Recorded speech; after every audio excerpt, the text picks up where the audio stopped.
Many people have been waiting for this. This is a gentleman that I've met, quite some time ago. In fact, many people have probably heard. If you haven't heard, he's actually one of the people that I first bought their products on the internet, and it just really helped me a lot. In fact, he's one of the first people that made me understand the power of creating new products and new products and new products.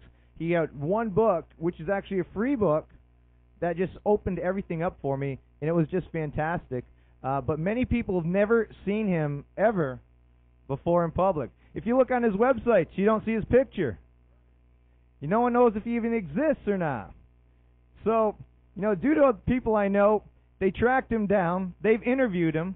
Done all these different things. And what we done is we tracked him down. We sent out a car directly to his home in the middle of nowhere, Manila, Arkansas. And we dragged him here down to Dallas specifically for today. And the person I'm talking about, as many of you may know, is Jimmy D. Brown. So with that, I'm going to introduce Jimmy and let him tell you everything you need to know about marketing today and milking your list with Jimmy D. Brown. Jimmy, welcome to the stage. Excellent. All right. Everybody have a good lunch? I was having lunch with Bob Silver and a few people. I told them I've been kind of losing weight, so I've been on a diet.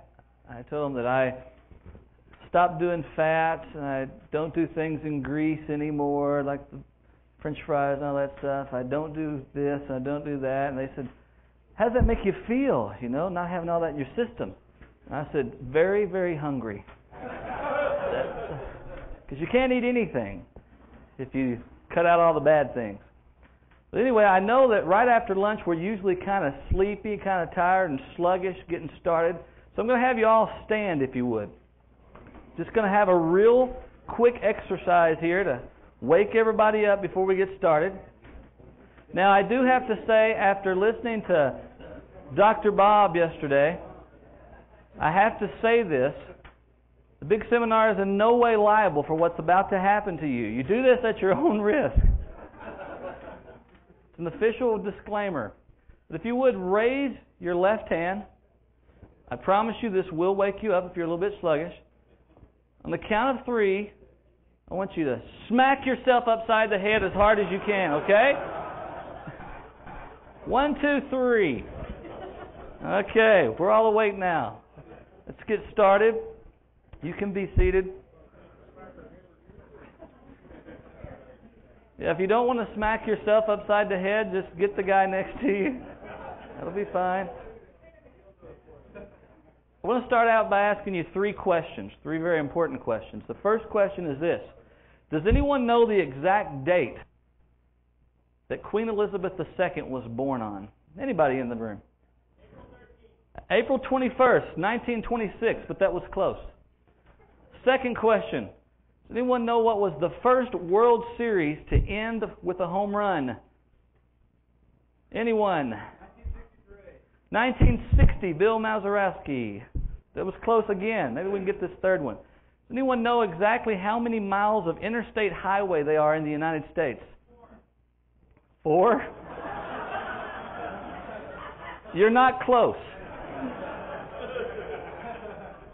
46,036 miles of interstate highway. And the reason I know that is because I've driven them and counted them. Everyone knows that I'm afraid of flying, so I actually counted those. But I ask you those 3 questions to tell you this. Information is just information unless 1, it is useful to you, and 2, it is used by you. Otherwise, information is just information. I can give you the combination to a vault that's got millions of dollars in it. But unless you know where it's at, that information's not useful to you. And beyond that, even if you know where it's at, even if you don't take the information I gave you and apply it, the information's still useless to you. Information is just information unless, number 1, it is useful, number 2, it is used by you. During the rest of this afternoon, it's 90 minutes that I've got with you anyway, you and I are going to enter into a partnership. A partnership in which, number 1, I am going to provide you with some useful information. Some information, some content that you can immediately use upon leaving this place and getting back into your real world on Monday, that you'll be able to actually take these and use them. That's my part of the partnership that we're going to have. Your part of the partnership is to use what I'm about to give you. Does you no good whatsoever for me to stand up here for the next 90 minutes and give you all these ideas if you don't take from these ideas and actually put them into practice. So I want to encourage you to extract this stuff that we're going to be talking about and make something happen. That's the important thing. I'm going to share a lot of ideas with you very quickly. We don't have a lot of time to cover all the things I want to cover, so I'm going to have to throw them out pretty quickly. Here's the thing. I want you to at least, at a bare minimum, take one thing and say, that is going to be mine. I am going to take that and I am going to make it mine, and I am going to make it happen when I get back on Monday or Tuesday, whenever you're getting back home.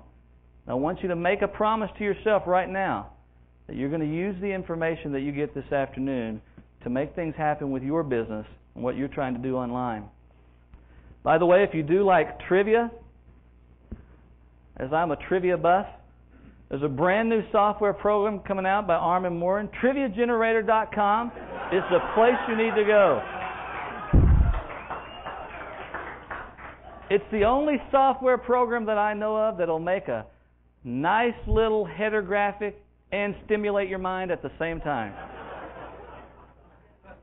TriviaGenerator.com. Just real quickly, I want to give you a little bit of background information on myself. I'm not going to get too in deep, but I want to tell you where I came from and a little bit about how I got here, just so you understand what can happen to you. 12 years ago, I was basically penniless. Had less than about $15 to my name. Due to some financial decisions that my mom and dad made, they put everything in my name after they went bankrupt, put things in my name, ran up a bunch of bills, had creditors all over me, and then they left Arkansas where I live and moved to Chicago and left me holding the bag with everything. I was 19 years old at the time, just starting out. I had to move in with my grandparents, who lived in literally an old rundown shack. My grandparents had lived their entire lives in poverty. They grew up in the Depression and never got beyond that. The shack that I lived in basically had dirt floors.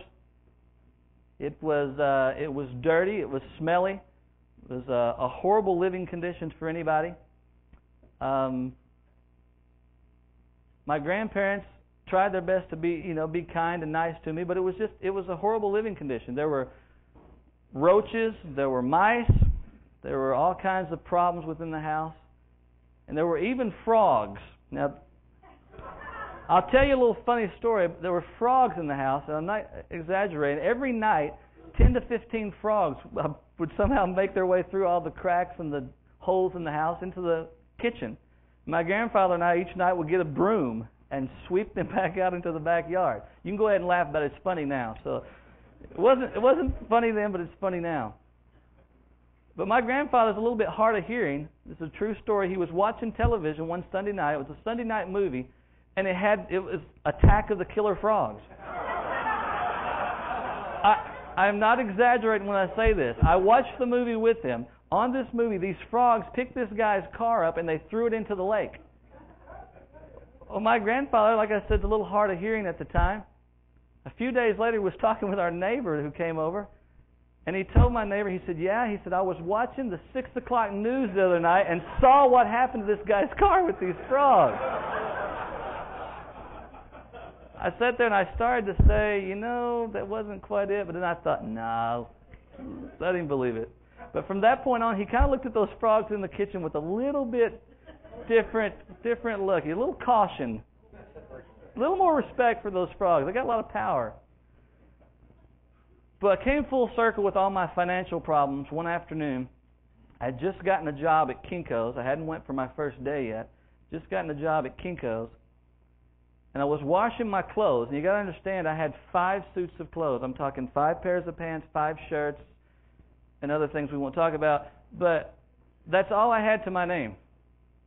And so I washed them in my grandmother's washing machine, and I made the mistake and forgot to take an ink pen out. And you don't understand until you've hit rock bottom what it really feels like. I stood there in my grandmother's utility room, holding up every stitch of clothing that I had, and they were covered in ink stains. My shirt, my pants, just covered in ink stains. I had no money to buy anything else with. So for the first 2 weeks until I got a paycheck from my new job, I had to go to work with ink stains all over my pants and all over my shirt. It was the lowest point of my life financially. It was very humbling. Got me down to about as far as you can go. But on my first day at work, something happened on the way home. I was driving home from work. Had kind of a bad day, as you can imagine, people staring at you and looking at you with ink stains all over you. And I was driving along and I heard this song on the radio by Michael Bolton entitled When I'm Back on My Feet Again. And I listened to that song and I started crying because I knew right then and there, sooner or later, I was going to be back on my feet again. Pulled over to the Walmart, took my last $10 and bought that cassette. It was the most empowering decision I've ever made of anything I've ever bought in my life. I listened to it over and over and over again and decided that day that I was going to make something happen. And the good Lord has been good to me. He's blessed my life. He's opened up many doors. And here's the thing. When opportunities come along, you got to take them and you've got to do something with them. This weekend is an opportunity for you. What we're about to discuss are opportunities for you. But you got to take them. You only have so many chances to get back on top, to get on your feet again. Now that was 12 years ago. Today, through a lot of different things that got me online, we won't go into those today. But now I'm doing very well online, fairly well known, making a good income. The point I want to make from that is this. It doesn't matter where you're at today. It would be hard for me to believe that you were worse off than I was back then. I don't see any ink stains all over your clothes. So if I can do what I did in such a short time, there's no reason why you can't do the same thing and even succeed far beyond what I've done. The Internet is a tremendous opportunity, and it's just waiting for you to do two things. Number one, learn, and number two, apply. This afternoon we're going to start learning, and I challenge you when you get back home to start applying. Now it's time to get back down to business. I do want to say I ask you to hold off your questions until we have a hot seat panel discussion, or you can see me privately. I've got a lot of information to cover, and there's no way that I'll be able to cover it all if we don't continue through the process. I want to ask you a couple of little things for you to focus in on just real quickly. Number one, how many different ways do you currently generate income from your list? That's what we're going to talk about this afternoon. I'm going to share with you 13 ways to earn money from your list. Most people can usually identify at most 3 or 4. I saw somebody over here pointed out one way.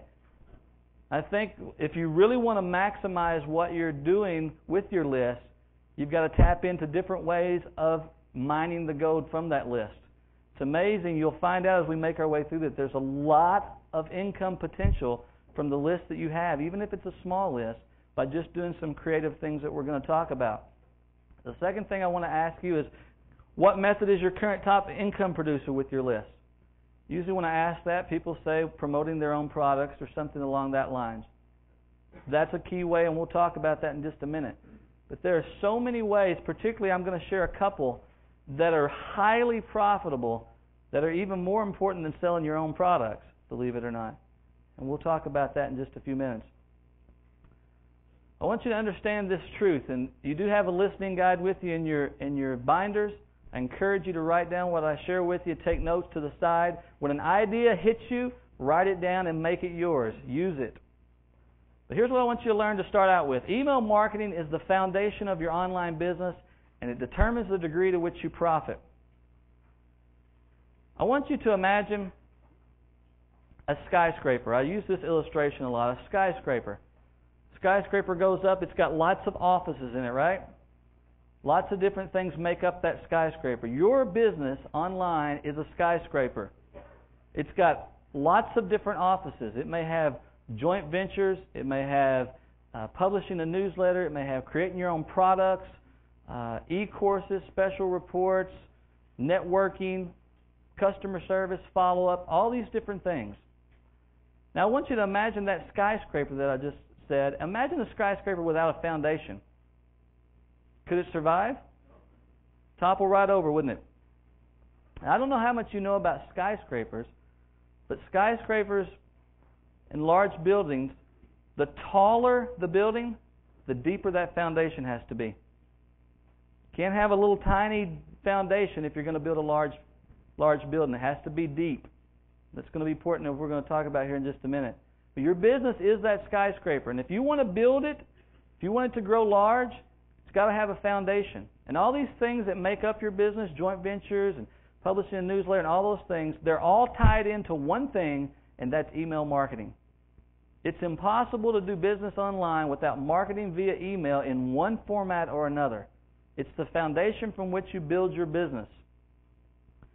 Now, I came up with, back last year, Joel was asking me all these questions about how I build a business with email, and I shared with him my formula that I came up with called the DEEP formula. And I want to share with you what that is real quick before we launch into some specific ways you can build your list. The DEEP formula, that's an acronym, D-E-E-P. DEEP formula, the D stands for diverse. That is, I need a network of lists and sublists. Newsletters is what most people consider to be email marketing, publishing a newsletter, getting that one opt-in list. That's just the beginning of marketing through email. You need lists and sublists, and we'll talk about some specific things. In fact, we'll just go ahead and do that now. I want to share with you quickly 5 kinds of databases to build. And this is beyond just having a newsletter. Different kinds of databases you can build through email that you can profit from.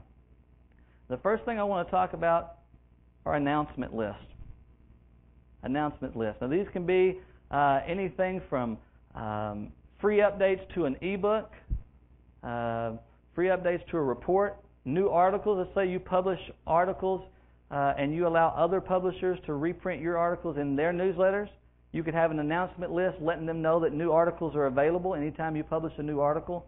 Let's say that you have people that are interested in free traffic generation tools, free cruise promotions.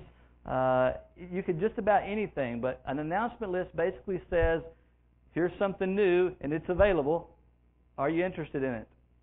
I remember one time Paul Myers was telling me he had an announcement list. The entire list is several thousand members. They were on the list for the sole purpose of knowing when he made changes to his website. Just an announcement list. Give you a case study is an announcement list I created called Profit Pulling Updates. About a year and a half ago, I created an ebook called Profit Pulling eBooks. And it was the first product that I offered that had master reprint rights. In other words, someone could buy it from me, and then they could sell it to other folks who in turn could sell it to other people. And inside that ebook, I put a little thing at the bottom on one of the pages that said, if you'd like to know when there are more products available with reprint rights, join this announcement list, and I'll send you out a notice anytime I come up with a new product that you can sell. Through strictly viral marketing, I did nothing more to promote that list. It was mentioned in that ebook that was sold all over the web. Within a few short months, I had 500 members, just under 500 members who subscribed to that list. That list right now pulls me in between $7,000 and $10,000 in profit. That's not sales. That's money that I can spend every single month. That's from a list of 500. Can you imagine what that's going to be like as it continues to circulate and it gets up to thousands of people on that list? It doesn't have to be a big list to be a highly profitable list. But announcement lists are one kind. The second kind of list that you might want to consider building is what I call more information. Some ideas of a more information list would maybe mean part 2 of an e-zine article. Let's say you publish part 1 in your newsletter, or you allow other publishers to publish your article in their newsletters. In your little resource box, simply put, this is part 1 of a 2-part series or a 3-part series. For the remainder of the series, send an email to here or direct them to your website. That's more information, and it gets them on a list because they want to request the follow-up to the article that you wrote. Other ideas might be resources. I'll give you a case study of that in just a minute. If you're wanting to share some resources with someone, instead of just giving it to them up front, make them request it. That way you capture their email address. If you're wanting to give them some links to different free things online, don't just give it to them. Have them request it from you so you can capture their email and have a record of them that you can follow up with. What about affiliate training? It's another way you can train your affiliates or train potential affiliates by giving them more information. list to build. I'll give you a case study to get kind of an example of what I mean by this and how to use it. When I did a teleseminar last year, throughout the teleseminar, I mentioned a lot of website links, but there was no way that I could spell them out. We didn't have time, and they were so intensive that there's no way they could have gotten them down correctly. So throughout the thing, I told the people on the calls, I said, if you'd like to have those resources, all the different links that I've mentioned, all you have to do is send an email to resources@123webmarketing.com. Less than 100 members, less than 100 of the people on that call requested it. It's not a very big list. But out of those, 30% of them ended up becoming my Lead Center clients, which is the autoresponder service that I offer, that pays me $15 a month. Because when I sent out that resource list that they requested, one of the resources in it, and one of the resources I talked about in detail, was My Lead Center. And then I followed up with another message telling them a little bit more about My Lead Center, and through a series of follow-up messages, ended up getting about 30% of the people on that list end up becoming my clients. And they pay me $15 month after month after month. And that's for a small list of about 85, 86 members. It continues to profit every month. Another kind of database you want to build is registrations. Everyone familiar with the idea of giving away free ebooks as lead generations? Everyone understand what that's all about? You give away a free ebook so that you win them with the free content, and you get them to your site, or you offer something inside the free ebook. Well, what I like to do is, and I'll tell you about one of them that I used. In fact, I'll go ahead and mention that, was Traffic Virus. It's a little software, it's a little ebook that basically had a lot of traffic generation tools in it. And what I did was I made a shareware style thing that was password protected and expired after they used it for 3 days. So after 3 days, if they wanted to continue using it, they had to email me and register as an official user of the software. It was completely free, no charge for it, but you had to register to get a password to continue using it. It's a viral marketing thing that people pass around for free, and to this day, I could actually update this number. There's a little over 24,000 people that have registered that software, and I now have a list of 24,000 members that was built 100% virally. I didn't have to advertise to get the list. I didn't have to do a lot of promotions or anything like that. It was done through viral marketing. As people passed that ebook around to other people, they started using it, and then they, of course, registered with me, and they passed it on, and soon there was over 24,000 people on that list. Can you make money with the list of 24,000 people? I think so. Completely free, didn't have to do anything but get it started. That's the power of combining viral marketing and list building. Fourth kind that we want to talk about here is partnerships. Partnerships. Build a list of joint venture partners, affiliates, customer database might fall into this, other e-zine publishers that you can do swaps with and do article series with. Give you another quick example. I created an ebook called Get Web Profits Fast. It was all about doing joint ventures. And inside that ebook, I listed some different kinds of joint ventures that I was interested in participating in, that I was looking for partners for. And if anyone was interested in that, they could send me an email at a certain address, and I would let them know when I was ready to participate. Now, what I made clear in this was that I didn't have time right now on my schedule to do the joint ventures. What I was wanting to do was look for partners that I could partner up with in the future when time freed up and when these projects became a little closer. It's only got about 45, 46, I can't remember, 46 members on it. But that's 46 people who have expressed specifically to do business with me on joint ventures that I'm already interested in setting up. You think we can make any money together? Absolutely. And that's a small list. It's 46 people. And yet there's power in that list. And all I had to do was make a simple blurb inside an ebook to build this sub-list. The last kind of list I want to talk about is bonuses.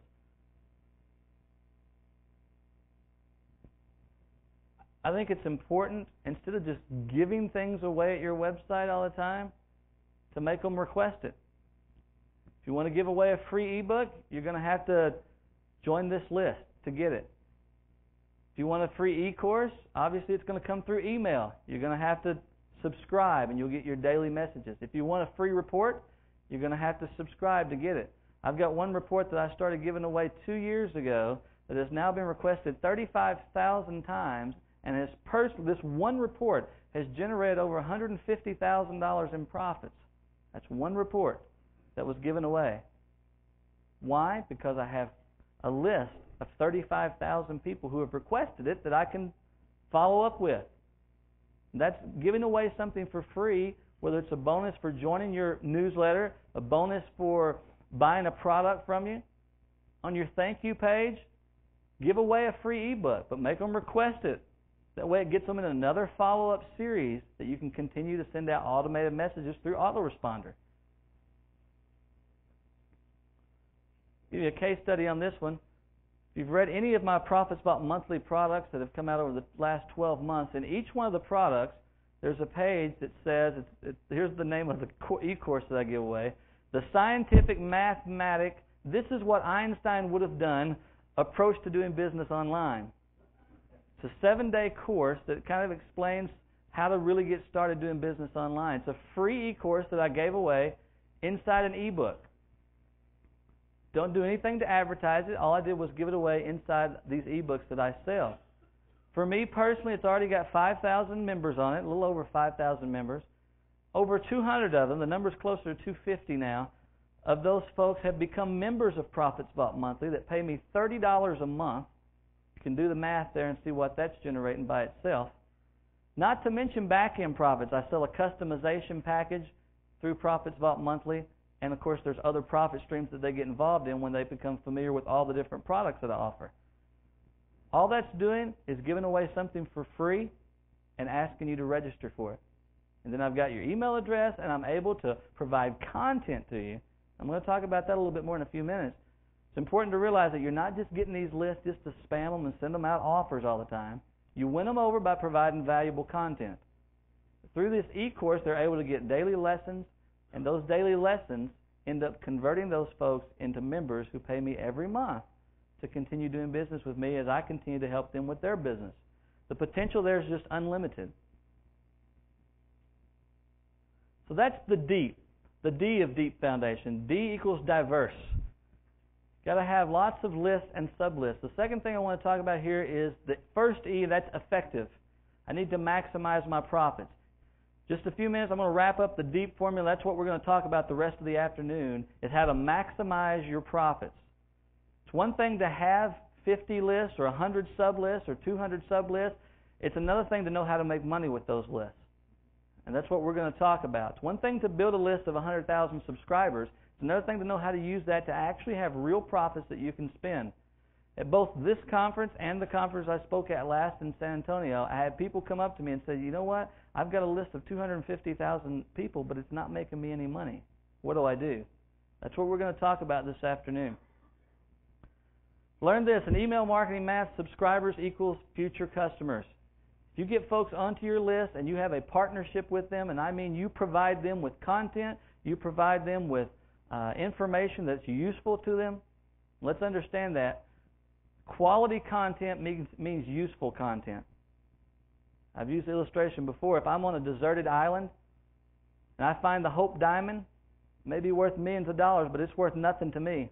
I need a boat to get off the island. It's got to be useful information. But if you wow these people and you impress them and you help them, you think they're going to do business with you? Absolutely. Terry Dean taught me that you give first to prove your worth, and sales will follow after that. Email marketing math, subscriber equals future customer. That means when they get on your list, if you treat them right, you provide them with quality information, the overwhelming majority of them sooner or later are going to buy something from you. Second E is educational. I need to educate my subscribers. I just talked about that a little bit.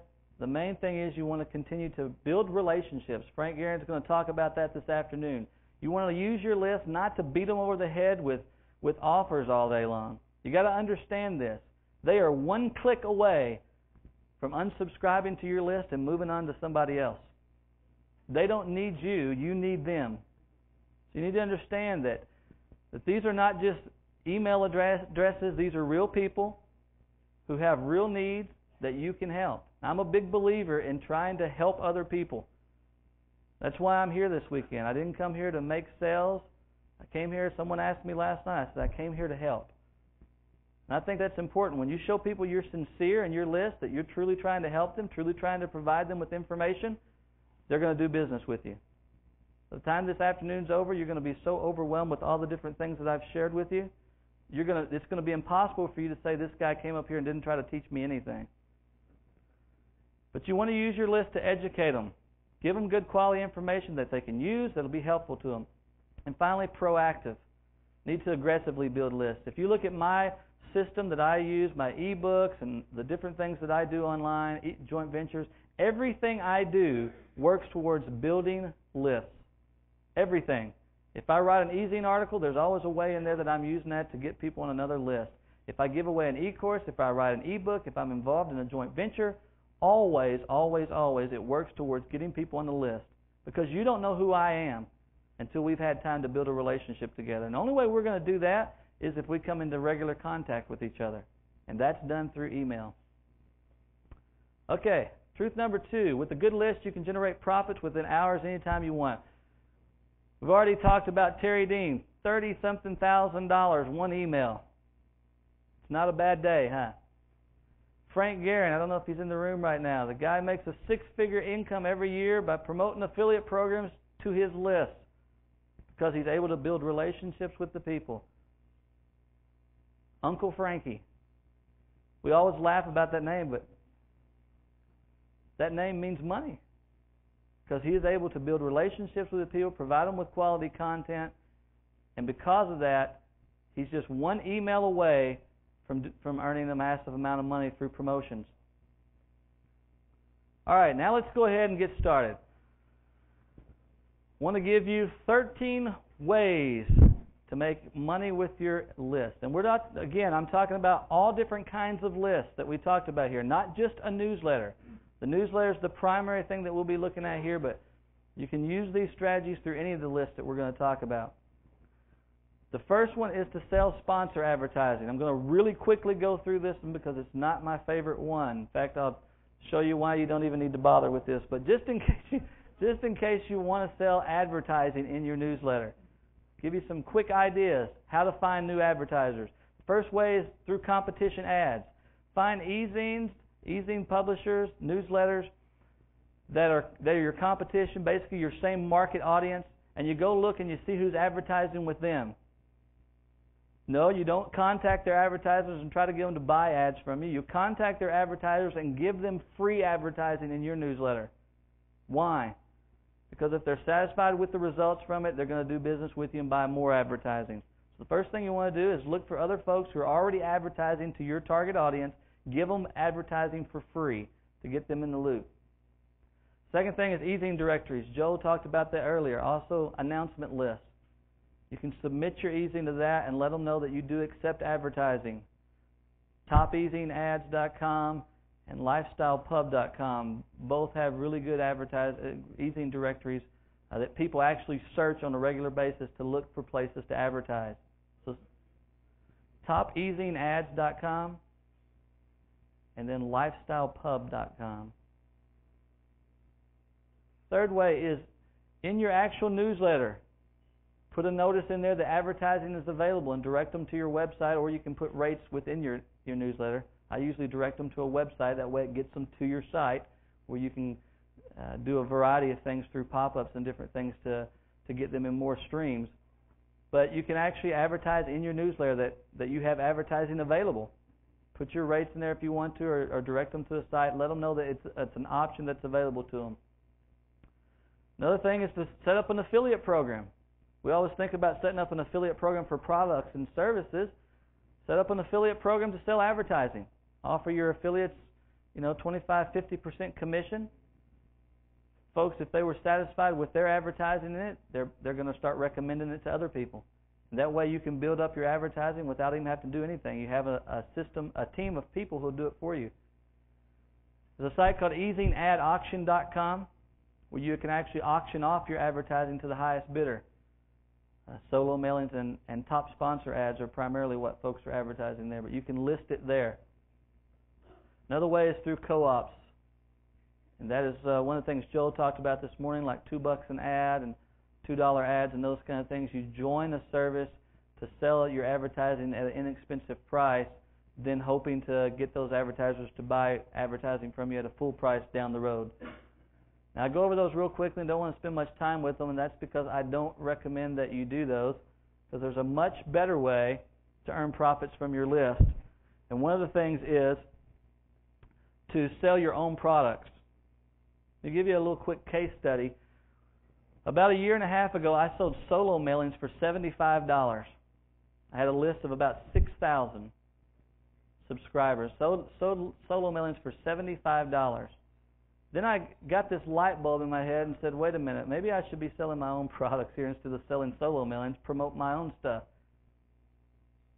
Here's what happened. I'm going to give you 4 mailings. These are real mailings that I did. Mailing number 1, I sent out a solo mailing for a free advertising system. 51 sales at $29.95 a pop, 2 licenses at $697. Total of $2,921.45. The second mailing had 142 sales at $9.97. I sold a lot of customization packages on the back end, so I can't give you the exact total, but at a minimum it was $1,400. Mailing number 3, 96 sales at $14.95, plus the customizations I did on the back end, at least $1,400. The fourth mailing, 73 sales at almost $20 a pop, and 36 licenses at $97. That's $4,900 and change on that. Anyone quick with your math? 4 solo mailings that I would have sold for $75 a piece. How much is that? $300. Anyone have a quick math on what I just earned from the solo mailings I did? $10,722 that I would have got $300 from had I sold those solo mailing spots. Now, I'm a big believer in not overdoing these solo mailings, so I limit myself to 1 per week, whether it's mine or whether it's someone else's. So obviously it makes much better sense, and you'll get much better response, much more profits, if you sell your own products to your list. So that's the key thing you want to do there, and that's what most people usually do to make money from their list. But you ask the question, what if I don't have any products? What if I'm just starting out, or I don't only have 1 product? I can't send that solo mailing out every week.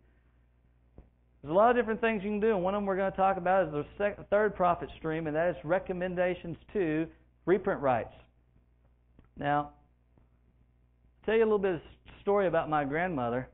My grandmother, she was out driving one afternoon, 22 miles an hour down this interstate. You've seen those types, haven't you? State trooper pulls her over. He looks in there, and it's her and 4 other ladies, and they're all just like wide-eyed and scared half out of their mind. They're white and just like a ghost. And he says, ma'am, he tells my grandmother, he says, ma'am, you were driving too slow, which is just as dangerous as driving too fast. And she said, no, sir, I was driving 22 miles an hour, which is exactly what that speed limit sign says. And he says, ma'am, I'm sorry, but that's not a speed limit sign. That's the interstate sign. 22 miles an hour. And she said, oh, okay, I appreciate you pointing that out to me. Thank you very much. We'll not do that anymore. And he looked, he said, before you leave, all these ladies in here with you are kind of scared looking. What's going on with that? And she said, well, we just got off Route 119. Sorry about that. Some people just don't realize. My grandmother just didn't realize what was going on there. I said that to say this. Some people don't realize how much money can be made by buying and selling reprint rights. Sorry. What's bad is I can see my grandmother doing that too. That's bad. But buying and selling reprint rights is another way to make money through your list. I don't want to spend a lot of time here, but regardless of what market you're in, particularly if you're doing anything with internet marketing is oversaturated with reprint rights products. But there's always products that you can find that you can buy, a license to sell yourself, and you keep everything that you earn from it. Now, what I would suggest doing is go into your favorite search engine and do a search for your target audience, what it is, your market, the field that you're working in, and do a search for reprint rights. Chances are you'll find something. If not, look for products that are related to what you're doing. Not directly competing, but related, and then approach those folks and see if it's a possibility of buying a reprint rights license from them. Then you'll have another product that you can add to your stream of income by selling to your list. But let's say you don't have reprint rights, or you've already done reprint rights. You can also do another thing, and that's, oh yeah, you're throwing away money if you don't use reprint rights. Next thing, move right through that. Profit stream number 4, recommendations of affiliate programs. Everyone knows what an affiliate program is. Great way to make money. I think there's 4 kinds of affiliate programs that you should promote to your list. First one is what I call easy profits. That's something that sells in high volume. Something that's you get a high conversion rate on. You're going to sell a lot of units. You don't have to make much money per, maybe $5 to $10, $15 per sale that you have in commission. But it gives you something that you can turn over a lot of volume on. I not too long ago did a thing for Jim Edwards' book and got 40% conversion. 40% bought that. I only made $12 off each one, but 40% conversion, it doesn't matter. Second kind is high profits. Look at high ticket items that you can offer. Things like vacation packages, seminar tickets, turnkey businesses, package offers, high ticket reprint rights. Offer some things that you don't have to sell many of to earn a nice chunk of change for each one of them.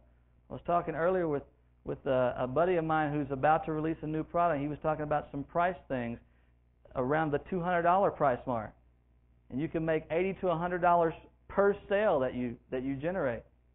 You don't have to sell many of those to rack up a good chunk of change. You look at what Joel does, selling a lot of tickets to seminars. You make $500 a pop. You don't have to sell many to start generating some serious income. The third kind is monthly profit. This is my favorite one. Promote affiliate programs that have residual income that they pay you a commission on for the lifetime of that customer. All different kinds of things. In internet marketing, there's hosting, there's autoresponders, there's ad tracking, list servers, the ebook clubs. If you look beyond internet marketing, there's things like dating services, there's weight loss services, all these different things that have monthly charges for their members. You can join their affiliate program and you get paid month after month after month after month. So that's another kind of affiliate program we want to promote. The last one I want to talk about quickly is lifetime profits. There are several affiliate programs, and you can go to write this down if you're not familiar with the site, associateprograms.com. Alan Gardine has a great directory of several thousand affiliate programs. It's a searchable database. It's also categorically indexed where you can look for your particular field. But look for sites that pay you for the lifetime of that customer. They get them in a database, and you continue to make profits anytime that customer comes back and buys additional products. It's particularly important if that affiliate program has a lot of back end in place, like an income funnel where they start out by selling a $20 product and then they sell a $100 product to that customer and then a $1,000 product. With lifetime commissions, you would get a commission on all of those products, and then if they release new things and that person came back again and bought something, you'd get commission on that as well. This is the end of side 1. Please turn your cassette over. So you want to look for affiliate programs that can pay you lifetime profits as well. Okay. The next thing I want to talk about here is give away freebies that earn profits on the back end. Give away some free stuff that you can actually earn profit on the back end. We'll talk about some things here. Customized ebooks are really popular right now, where you give them away a free ebook up front. It's got some useful content in it, and then throughout the content or at the end of the content, it encourages you to buy something. You get a commission on those because it's customized with your affiliate link. Almost every good affiliate program right now offers these kinds of things to their affiliates. If they don't offer them, you can always put together your ebook that you can give away. Get articles from people within your industry, get their permission to compile it into an ebook, and you've got something you can give away and actually earn profits on if someone buys something through the ebook. So that's a way to make money by giving away ebooks. What about e-courses and reports? It doesn't take long to write an actual e-course or a report that you can give away, and you can loop in all different kinds of offers throughout the content. Again, as long as you provide quality content, folks sooner or later are going to do business with you. I cross-promote a lot of different products of mine throughout these e-courses. And you might look at it and say, he's got 45 offers in 7 days worth of e-course. But I've also given you 6 months worth of content in that 7 days worth of e-course. And that's what wins people. People are excited to find stuff that they can use. There's not a person in here today that would not spend money if there was something offered to them that could really make a difference in their business. And so that's the important thing, that you offer them content that they can use, and they'll buy things off of you down the road. Another thing is trial offers.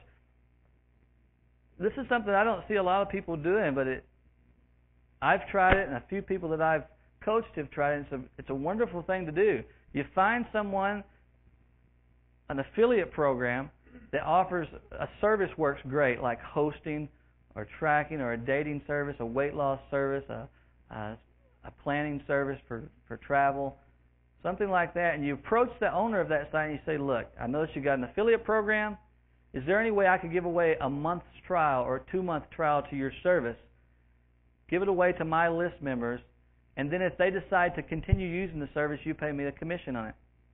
You'd be surprised at how many people would be glad to offer that free 1-month trial service. In fact, many of them set up these deals all the time. I get approached on a weekly basis of people wanting me to offer free trials to my list. All you got to do is ask. I had a guy tell me the other day, he said, all it's going to hurt, worst case scenario is you're going to say no. But on the other hand, what if you say yes? You've got something that you can give away for free in a trial offer, and if they continue to use it, what happens? You earn money month after month after month. And a lot of these services, people don't like to talk about this, but I'll tell you up front, a lot of these services, it's very difficult to stop using them. Giving an example, if it's an ad tracking service, and someone starts using that service and putting their tracking links in ebooks and e-courses and reports and ads that they've purchased, they can't ever stop using that service because they've got everything in motion. It would be such a horrific thing to try to start that all over again. And a lot of these services are great services to get people involved in. It's not a scam. It's getting them something that they're going to use. But once they start using it, they find they continue to use it over and over and over again. Give you just a quick example. Terry Dean's Net Breakthroughs. The only thing I use at that site, it's all wonderful stuff, but I stay subscribed month after month after month and pay my $20 because of the ad diary he's got in there. It's a great ad diary in there. It tells you where to advertise, what's working, what's not working. I rarely look at anything else, but I look at that, and it's worth paying my money month after month after month. Whoever it was that originally referred me gets paid a commission every month because I like to look at that ad diary. So there's something about these services that someone might like on your list, and they might continue to use it over and over again. Another thing is demos of software programs particularly. I know I've got a software program, eBook Creator. You can give away that software from your site. It's fine with me. Give it away. It's got like a 10-day use, and then when they use it for 10 days, it disables itself, and you have to buy it to continue using it. You give it away through your affiliate link, and someone decides to go ahead and buy it, you just earned a commission by giving away my demo. Software programs all over the web that you can use that are the same way. They have affiliate programs tied in. They have a free demo version of it that they'll allow you to either, one, give away from your site directly, or you can use an affiliate program to send traffic to that site and tell them up front there's a free demo of the software at this website. Great way to earn money on the back end. Another thing is training videos. Again, let's just take software for an example. Some of these software programs are kind of difficult to use. Maybe you've used the software and you know how to use it really well.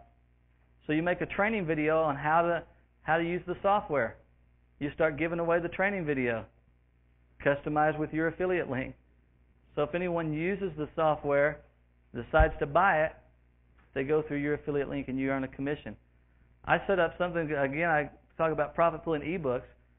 Part 1 was how to write your own ebook to give away and start a viral marketing campaign. Part 2 of the ebook was a screenshot tutorial of my software. You got the information, here's the information and what you do, here's the tool that you have to actually do it. You think many people bought the software? They're not going to go out and buy some other software when they've got a tutorial right here that shows them what to do. So make some training videos. If you don't want to do videos, do screen capture tutorials. If you don't want to do that, go to elance.com and pay someone to do it for you. So many different ways that you can give away stuff and earn profits from it. Moving on, I don't want to run out of time here. I got a lot to share. Profit stream number 6. Turn your subscribers into marketing partners. This is absolutely one of my favorites. Absolutely one of my favorites. But before I do that, let me tell you a story about my grandmother again. My grandmother went to a hotel one time, kind of like this one. It was a nice hotel, and she's from Arkansas. Don't have hotels in Arkansas. And she gets to this hotel, and the bellboy comes out, and he gets her stuff, her bags, and he's carrying them. She's feeling pretty good. Somebody's got my bags and carrying on them for him. The door closes behind them and everything, and she looks around, and she says, "Sir, now look, I may be from the backwoods of Arkansas, but I'm not stupid. There's not even a bed in this room." The bellboy looks at her and says, "Ma'am, this is not your room, it's the elevator." A few of you got that. That wasn't a joke, it was a real story. A few of you got that too, didn't you? But it doesn't look like much. Sometimes a small list doesn't look like much, but I'm going to show you how to turn that into something big. And that is a concept that I use by saying turn your subscribers into marketing partners. It's one thing to have a list of, let's say, 50 people, and that's your list. You might be thinking, I'm not going to make much money from that. But what if those 50 list members started actively promoting your business for you? It'd be a whole different story then, wouldn't it? Absolutely. A list of 50 subscribers by itself doesn't sound like much, but 50 people who are building your business does sound like much. Let me show you this truth real quick. The most profitable way of all the things that we're going to talk about today is use your list members as marketing partners to allow them to build your business for you. Write that down. Build your business for you. I'll give you an example of some things that I do. When someone joins my list, one of the first things that I do for them is I send them out a free ebook. And I say, here's a free ebook. Would you feel free to put your affiliate link inside that and you can start giving it away? Do you see what happened there? They're no longer just a list member. They are now marketing my business for me. Now, they make 50% commission on any sales are generated because it's got their affiliate link in it. But I make the other 50%. I didn't have to do anything other than offer them a free ebook to give away. Here's an important concept, and I'll say this slow. Don't think of your list members as just someone you can sell to. Think of your list members as someone who can sell for you. That's important. I want you to think about that. Don't look at your list members as just someone that you can sell to. Look at them as folks who can sell for you. We talk about joint ventures, and I'll go ahead and share some ways to do that. Here's the thing. Every person in here, your influence is priceless. You know people that I don't know, and I know people that you don't know. So instead of competing with each other and trying to step up the ladder ahead of each other, why don't we help each other? We've talked about that all weekend, networking. It's important that we work together and try to help each other build our businesses. Alex proved that last night. Works much better when we try to give each other ideas and work on things together. Real quick, I want to tell you a true story about a man that came into my baseball card shop several years ago. His name was Jimmy Gilly. He walks in, he's old, scraggly looking at the time, and he stood around for time and time and time, and he wouldn't buy anything. He just wanted to come in and talk. But I was nice to this guy. Treated him like I would treat anybody else who came in to spend money with me. This went on for 6 months. He would come in, he didn't buy a thing ever. He just wanted to stand around for an hour and a half and talk. Well, one day a young 20-year-old redheaded kid came in, and he said, "Hey, Jimmy Gilly told me that you're a pretty nice guy and you sold baseball cards. I thought I'd come down and see what you've got." That kid spent $20,000 baseball cards with me during the next 12 months. $20,000. You think Jimmy Gilly would have ever referred him to me had I not treated him nice? That's one person who didn't buy anything from me personally at the time, but his influence turned out to be worth $20,000 to me. That's the importance of turning your subscribers into your partners by creating joint ventures with them, getting them involved in your business and you involved in their business. You never know when that Jimmy Gilly is going to be staring you in the face. He doesn't look like much, but he knows somebody who knows somebody with 100,000 people on their list. Joel was talking earlier about how he got to Jay Abraham, and that was through Marlon, who he came into contact with through someone else. Perfect scenario, perfect example of it right there. Influence of your list members is more important than their business. I'm telling you that right now. Next profit stream we want to talk about is to build a downline to pull in profits for you.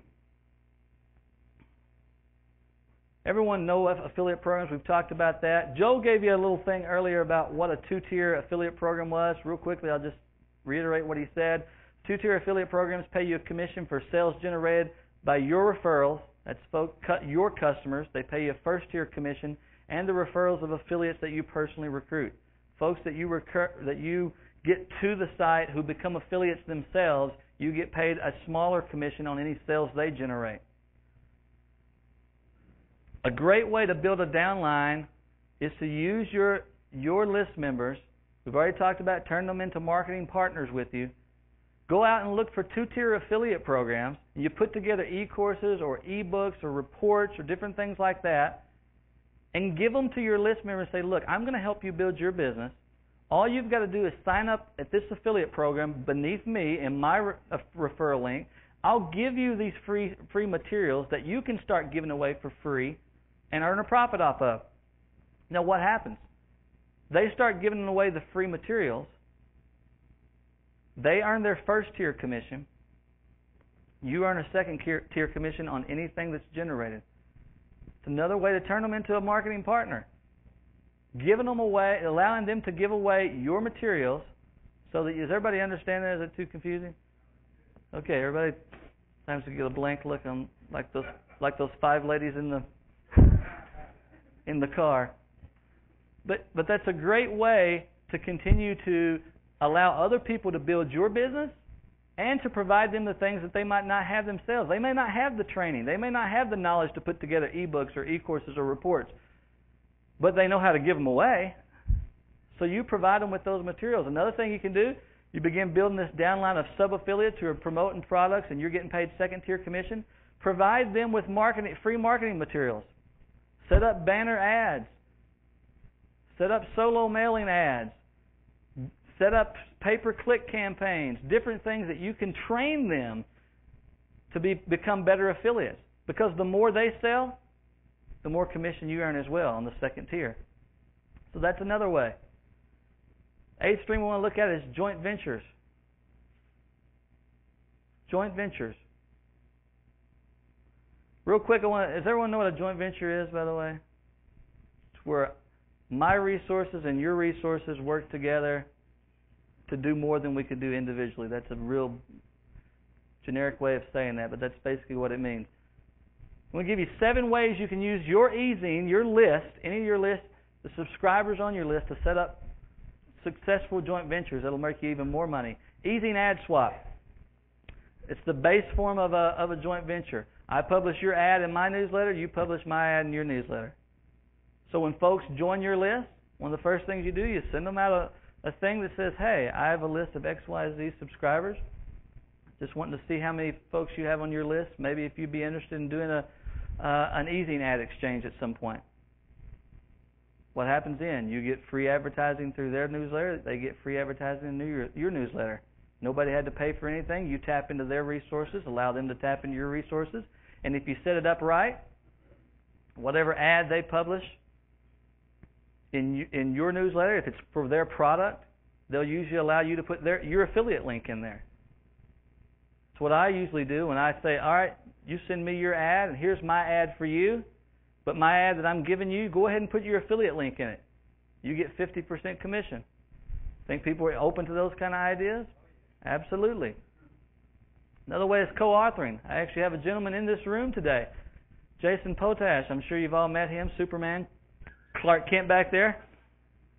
But Jason and I met through one of my lists. And what happened? How long have we known each other, Jason? 6 months, 9 months? Did we decide to co-author an ebook together?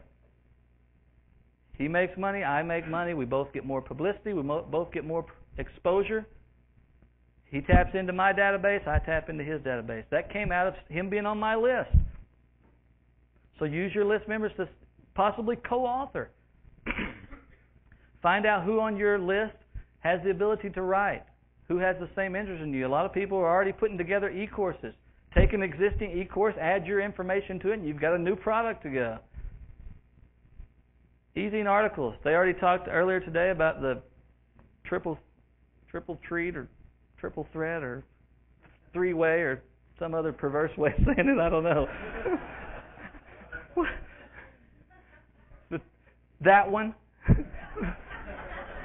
Where he runs an article, then you publish the second version, and they publish the third version. That's what we're talking about here. Let's move on. An article ebook.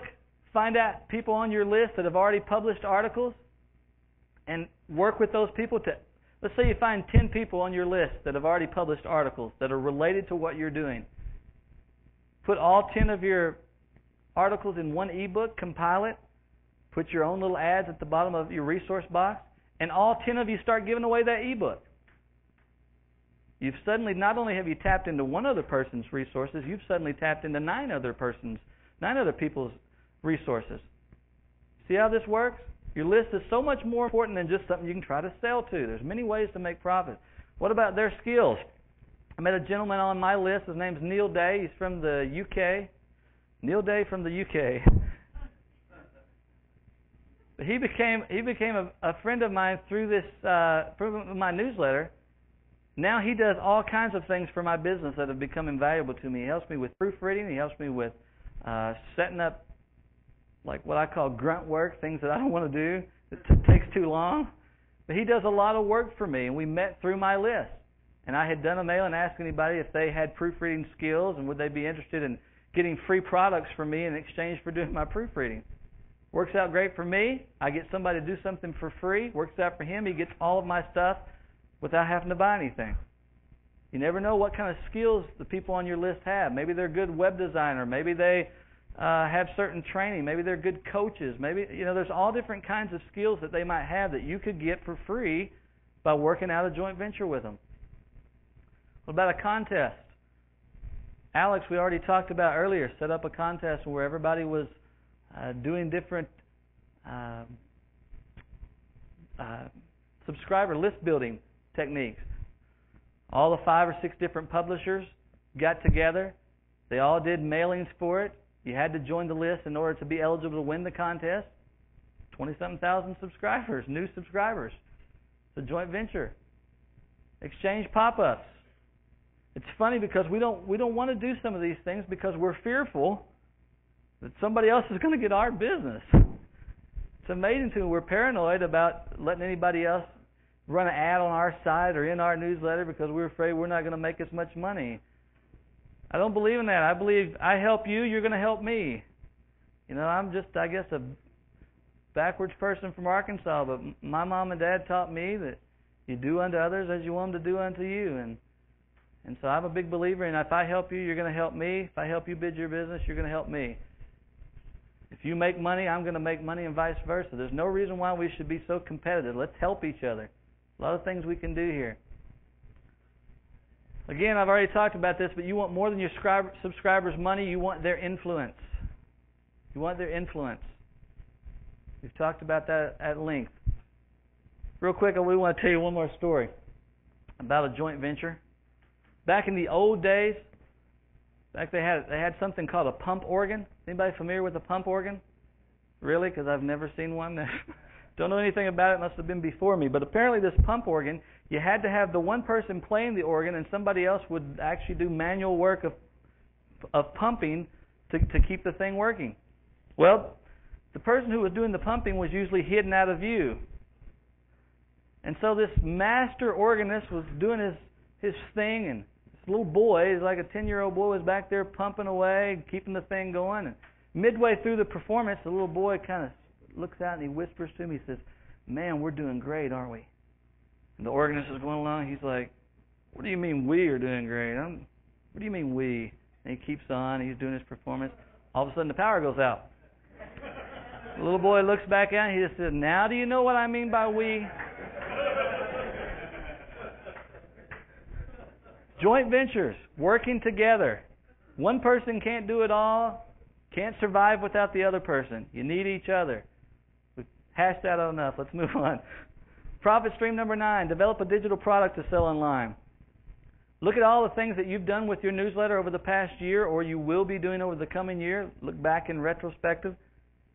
How can you take the information that you shared and turn that into an information product? Do you have a tips section that you use every week, every time you publish? Take those tips and compile it into an ebook. 101 tips for musicians. Think anybody buy that? 7 steps to the perfect vacation. Give you some examples. 57 ways to lose weight. When you get that one together, see me. I'd like to buy it. How to get rich with day trading. All different things. You look at the information that you've shared throughout the year and you compile it and you put it into an ebook and you sell it. If you publish other folks' articles, and it's not your information, ask for their permission. You find one of my articles and you want to sell it, I'll be glad to let you sell it. It's got my resource box in it. Makes me money on the back end. See how we work together? What does that say, George? 20 minutes, okay. The important thing is to use your information that you've already got. You've already written it. It's basically already compiled in a database. And you sell that information. Give you a case study of that. Last year, a lady came and she called me up and she was telling me about all these resources that she put together. Lori Rogers put all these resources together for e-zine publishers, and she asked me would I be interested in doing anything with that. And I said, sure. Had already written a profit pooling newsletters at the time, had a lot of people who were interested in publishing newsletters and resources for newsletters. And so here's what she did. She'd already compiled them all through a series of a year. She had put together all these different resources, free and low-cost stuff, that would help e-zine publishers. And so what we did, we compiled all those into an ebook, and we sold it. Now, if you had been on her list for the past year, you could have got all that for free, sure. But if you weren't on her list all throughout the year, which her list was like 5,000 people, so that means there's still about 55 million people who weren't on her list, you would much rather pay the $14.95 price tag that we put on that than to spend hours and hours and hours sifting through the web trying to find those 250 or so resources that we put in there. Anyone whose time is not worth more than $14.95 for about 50 hours, go ahead and raise your hand. Folks they will gladly pay for information online to make it easier to save them time. So you take the information that you've had over the past year and you turn it into an ebook. There's 2 kinds of products that you can easily create. Number 1 is resources. If you've collected resources throughout the year, compile them into a resource directory. You sell that, you've instantly got a product that you can sell. The second thing is quick tips. Like I said, if somebody in here right now had an ebook, 57 quick tips for weight loss, for $20, I'd buy it right now. And here's the thing, if I got one tip out of there that was useful to me, it was worth my $20. So you put this stuff together, you create a product that you can sell online. Another stream, sell rights licenses to your digital products. What the heck? What? What? Sell reprint rights licenses to your products. There are a lot of different kinds of reprint rights licenses you can sell, and I'm not going to go into all the ins and outs of that. A lot of different things you can do there. Basically, a reprint rights license authorizes the person you sell it to sell your product, and they keep all the money from it. That's the basic use of it. Now, I'm going to tell you how important reprint rights are. Last year,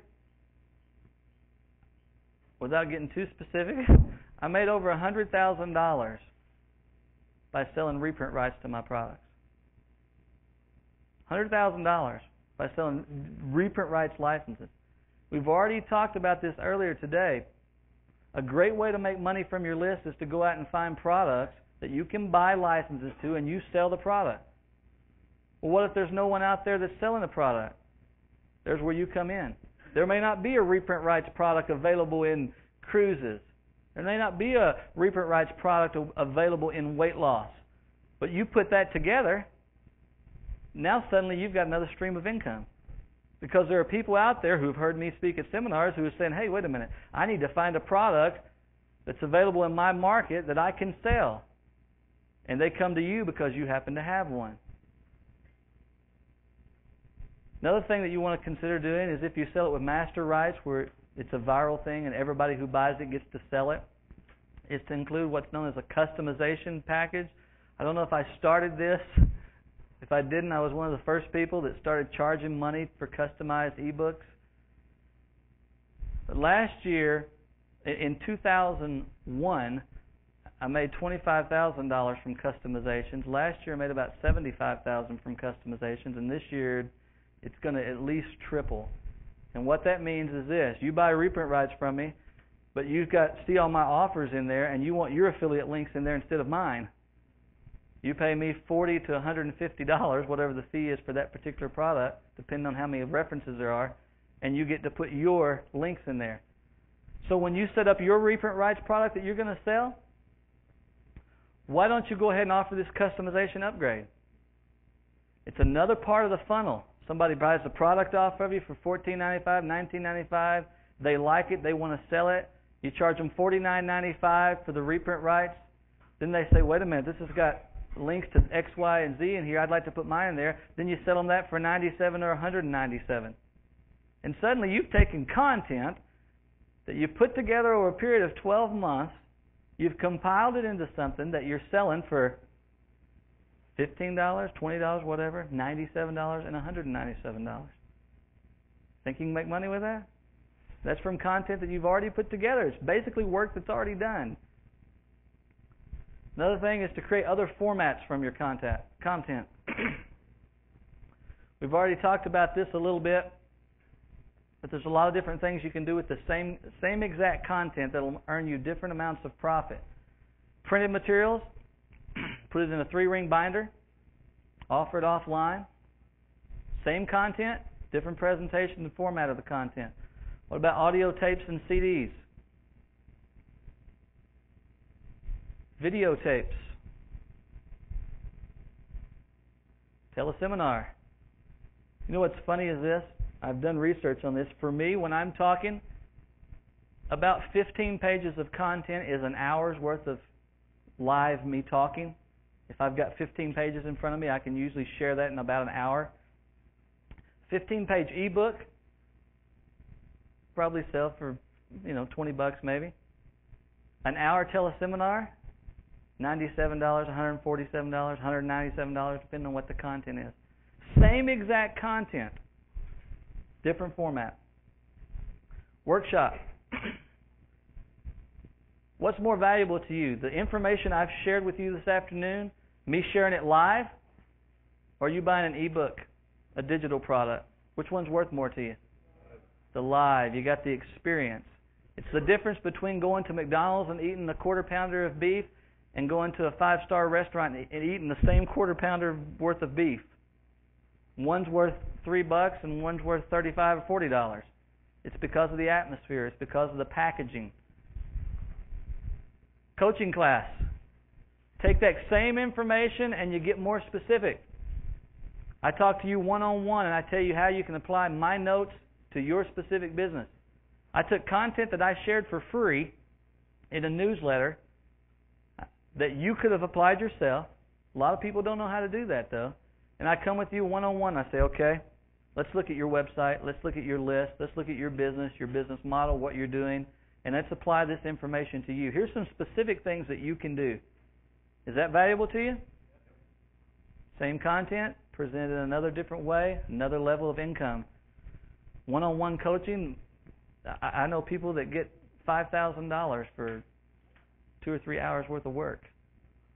It's incredible the way you can earn different amounts of profit, same content, new profit stream from your list. Of course, the best way possibly is a combination. Excuse me. You offer the manual, the tapes, the CDs, the videotapes, teleseminar, workshop, the whole enchilada, I believe is what somebody said today earlier. The whole enchilada. I don't want just the enchilada, I want the whole buffet. Give me everything. But a lot of people, you'd be surprised how many people buy everything.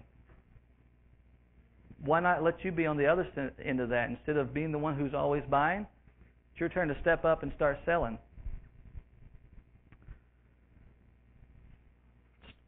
Next profit stream I want to talk about is surveys. Surveys are one of my favorite ways to earn income online because they allow you to increase your list effectiveness and your list income. Give you a case study of a survey that I did. This is a survey I sent out to my list. I had this. I said, if you'll answer 2 questions for me, I'll give you a 100% free copy, and I had this ebook that I was giving away. Here's the questions. Question number 1, in your opinion, which 2 of the following would most benefit you and your online business? More website traffic, a larger mailing list, better sales letter, your own products to sell, affordable website hosting, or step-by-step training. That was question 1. Second question. If you could ask an expert 1 question about doing business online, what would it be? Sent that survey out, got a lot of response because the people wanted the freebie that I got. And here's the thing about sending out a survey. You got to make that free thing that you're offering in exchange for them taking their time to complete your survey, you got to make it worth their while. Otherwise, they're not going to take the time to do the survey. I use a little mini sales letter. Anytime I give away something for free, I use a little bulleted sales letter to tell you what you're going to learn from that free thing. But this survey, do you realize what happens with this survey? When you realize what happens with this survey, when they answered those 2 questions, they told me exactly what they wanted to buy. Look at those 2 questions again. Which of these is most important to your business? And if you had 1 question, what would it be? They have just told me right then what it is that they're most likely to buy. Now, if you set this up right with an automated script, which you can get done at scriptlance.com for probably $25, you set this up right and you've got this all programmed ahead of time, whatever answer they give you, the script automatically sends them back the appropriate offer. See what I'm saying? If they said more website traffic was the most important thing to them, they get an email back 5 minutes later that says, hey, here's a great traffic generation tool or service or ebook. You think they're likely to buy that? They just told me they wanted it. High percentage buys that. Surveys, important way to earn more profits online. First way that I like to use surveys is recommendations. What is it about my business can I do better? In addition to the survey that we've already talked about. Other ways to use surveys. What can I do better? How can I better serve you? What about this product didn't you like? How could I have done that differently? What do you need? You're on my list. You're here for a reason. What is it that you need? What kind of content can I provide you in future issues of my newsletter? These are questions you can ask in surveys. Think that information could be valuable to you? Absolutely. Better service. I just said that. Let's move right on. Difficult decisions. What about this? You're looking at pricing a product, or you're looking at rolling out something in one format or the other, but you don't know exactly what to do. Why not survey your list members and ask them? They're going to be your future customers anyway. They would know best what it is that they want. So you ask them to help you make those difficult business decisions. You test the waters. Before you roll out a product, start doing testing all over the web, the best thing to do is to talk to your own people. The people that know you best, who are going to give you honest feedback on it. They look at your product and they say, you know what, that's horrible. I hate the title. The website looks like this, or you didn't explain this thoroughly. Wouldn't that be much better to know that ahead of time before you start spending money and time promoting it other places? So you have them test the waters for you.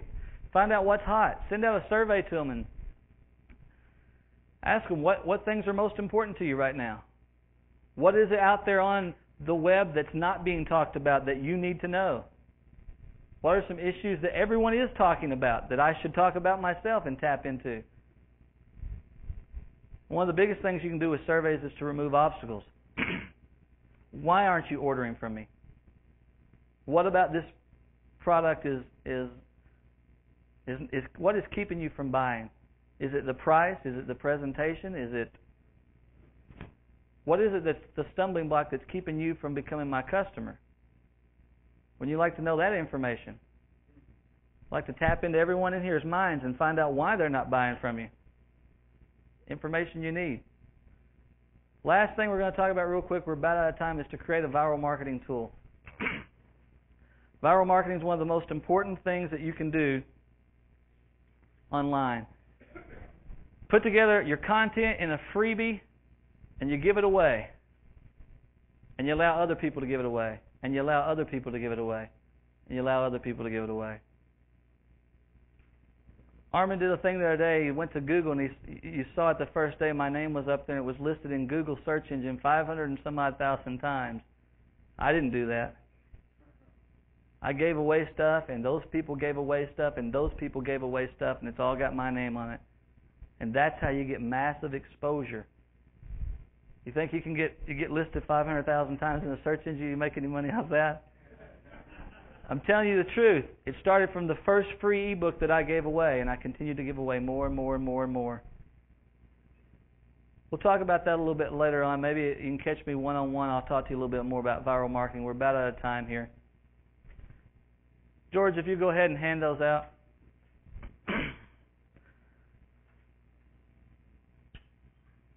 I do want to tell you this real quick about viral marketing.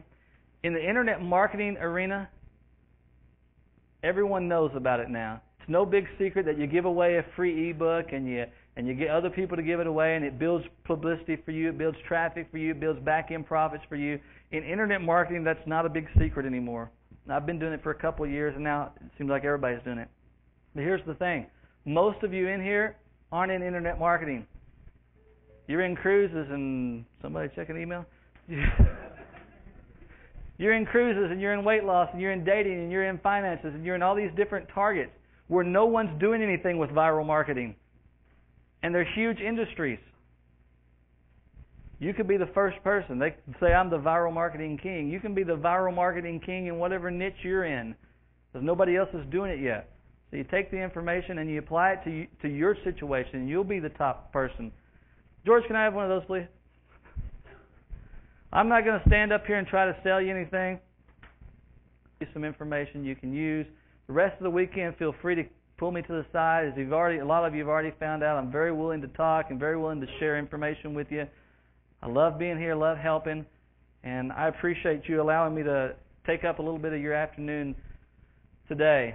Here's what I want you to write down. The biggest mistake you can make in your email marketing after today is not applying what you have learned.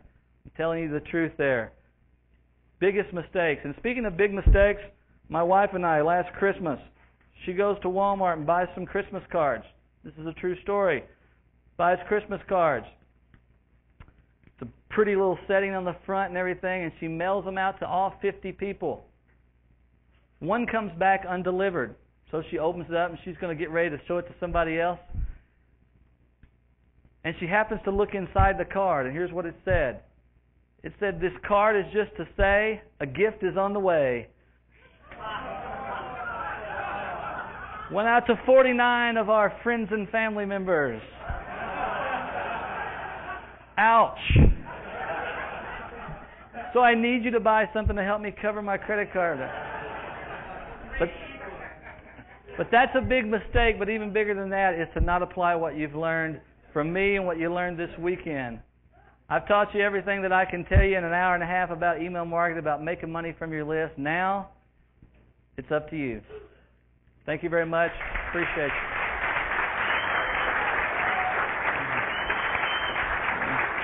You want this? Yeah, that's it for now. Well, folks, again, I'd like to welcome everyone to the call. We are situated on our end, so we're ready to get rolling. And again, my name is Armin Moore, and you're on the Big Seminar Preview Series. And tonight's call is with what I refer to as the viral marketing king, Jimmy D. Brown, and he's going to be talking with us in just a few minutes. But again, many of you know, for the last several weeks, we've been doing these preview calls, talking with literally some of the top marketers in the world. And all these calls have been brought to you by the Big Seminar. And the Big Seminar itself, this has just been a preview series of what's going to be happening in literally just a few short days. March 19th, to be exact, 20th and 21st, we're going to be having the Big Seminar down in Orlando, Florida. Literally, we have just the availability for just a few more people to come into the seminar. I know if you want to stay right close to the seminar, it's even shorter than that because there's only about 10 rooms left or so at the Holiday Inn next to the event. So if you're interested in coming to the seminar, if you've been thinking about it, if you've been looking at it and saying this may be for me, well, I urge you to do this, is to register your seat tonight to guarantee that you're actually within walking distance of the hotel of where the seminar is, because the hotel where we're at actually is sold out. So we have a hotel right next door to us, the Holiday Inn, which is reserving rooms underneath our code. So you'll get that as soon as you sign up later on this evening. So tonight's call, though, that's my blurb for the evening, but tonight's call is with Jimmy D. Brown, and everyone on the internet, I think, knows who Jimmy is, but I'm going to tell you a little bit about him. When I first got online, I looked at a lot of the people online and saw what they were doing, and one of the people who was out there at around the same time was Jimmy D. Brown, and I bought several of his products over the years. I still buy his products to this day. He gets money from me every month, and the reason is because Jimmy has a unique way of writing. He's a prolific writer. He writes to the point. He writes in a style and in a way that everyone can understand, and he's literally taught thousands upon thousands upon thousands of people all over the internet how to become successful. And his information is wanted. He's created literally a whole empire based around viral marketing. So, Jimmy, most people on the call obviously know who you are and what you do online, but for those of you that maybe not familiar with your story, why don't you tell us a little bit about yourself and how you got started and what business it is that you're focusing on today? Oh, sure, Armin. I actually got involved with internet marketing as kind of a fluke. I mean, I owned a baseball card shop, and one of my customers kept coming in with a lot of great sports cards to trade, and he began to tell me about how he was trading these cards that he didn't want or he didn't need for other cards of value, and he was doing this on the internet, and this was back in '97. So I got my internet connection. I started playing around a bit. It was painfully slow at that time. I had an old Mac, and the best connection I could get was like 14.4. It was so slow that I got frustrated with it because it took so long to do anything. But that's how I got online originally. It was to buy and sell baseball cards. Now back then, spam wasn't really as serious an issue as it is today, and I started getting my share of spam in my email box. And one of the emails I received was for an internet marketing product. Was it mine? Yeah, I think it was yours, but I don't even remember what it was, but it kind of got my mind to thinking about internet marketing. And so I started visiting some search engines, started looking around a little bit, playing around, and I put together this silly little resource package that it had links to a bunch of FFA pages and safe lists and things like that. And I started selling it online. And I had one of those free websites. I didn't have a domain name or anything like that. Didn't have a clue how to do any kind of marketing online. And in fact, I didn't know how to market, period. And so, needless to say, I failed within the first 6 months, and I actually turned off the internet connection and just gave up on the idea completely. But then in late 1999, I decided to give it another shot. I kept hearing that it was working. Everybody was making money. And so this time I was determined to figure out how it all worked and why it worked, and more importantly, how it could work for me. And so I started studying what other people were doing, these other successful marketers, folks like Terry Dean and the Warriors, Ken Evoy, Jim Daniels, those kind of guys. Started looking at what they were doing, what they had in common, how their websites were put together, how their sales letters were written, and what they were selling, what their newsletter was all about, their affiliate programs, and so forth. And so I began to model what they were doing in my own new business that I was putting together. And it was August 2000 when I launched ProfitsVault.com. And by December of that year, just 4 months later, it had already grown to 150,000 hits for the month, and it earned me just over $7,000 in profit for that month. And that wasn't bad for an unknown, inexperienced web marketer. So that just let me make this clear for everybody. So in August of 2000, and then to December, you went. August, we have September, October, November, and then December. 3 to 4 months. During that time, once you set your mind to it, you produced an income in that last month of $7,000. $7,000. And believe me, that was all the money in the world here in Manila, Arkansas. That was more than I'd made in the previous, 6 months combined. but from there, things just kind of exploded. Since then, I've released more than 50 information products. I've developed software programs. Got involved in personal coaching and speaking at events. I don't speak at a lot of events just because I just don't get out a lot and do that, even though I've been asked a lot. And one of the few that I do speak at is the big seminar. And so I do that. And I'm probably, I guess, most well-known for email marketing and viral marketing. They're kind of my specialty. And I devote a lot of time and energy in studying those and then passing on what I learned as I teach my customers how to use those tools to build their own businesses, which is what it's all about. Now, you and I, we've known each other for several years, and you've told me a lot that you're a lazy marketer. Now, considering you've created over 50 products in the past 4 years, you've built, these huge lists. You get tons of traffic to your site, and I see your name every stinking time I turn on the computer. So tell me, it seems to me that you're working overtime and you're not really a lazy marketer. Well, I'm lazy in that I like to do things just as automatically as possible. In other words, I like to put things on kind of an autopilot system and basically let it take care of itself and let it grow on itself. And that's what we're going to talk about tonight as we talk about viral marketing.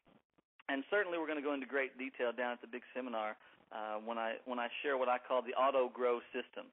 And it's really the ultimate completely free advertising tool, in my opinion. And with it, I've been able to grow my business without really a lot of effort on my part. I don't buy advertising, and yet I continue to grow my list, my traffic, sales, and really my business on its own. And I know that sounds too good to be true, but it really is. I haven't bought a single ad in over 3 years. And yet if you look at my list size and my Alexa rankings, I'm getting a lot of action with this system, even though it's completely free. I kind of stumbled upon, as I was tweaking things and experimenting with my online business, I kind of stumbled upon some keys that have allowed me to build this autopilot system that we're going to talk about tonight.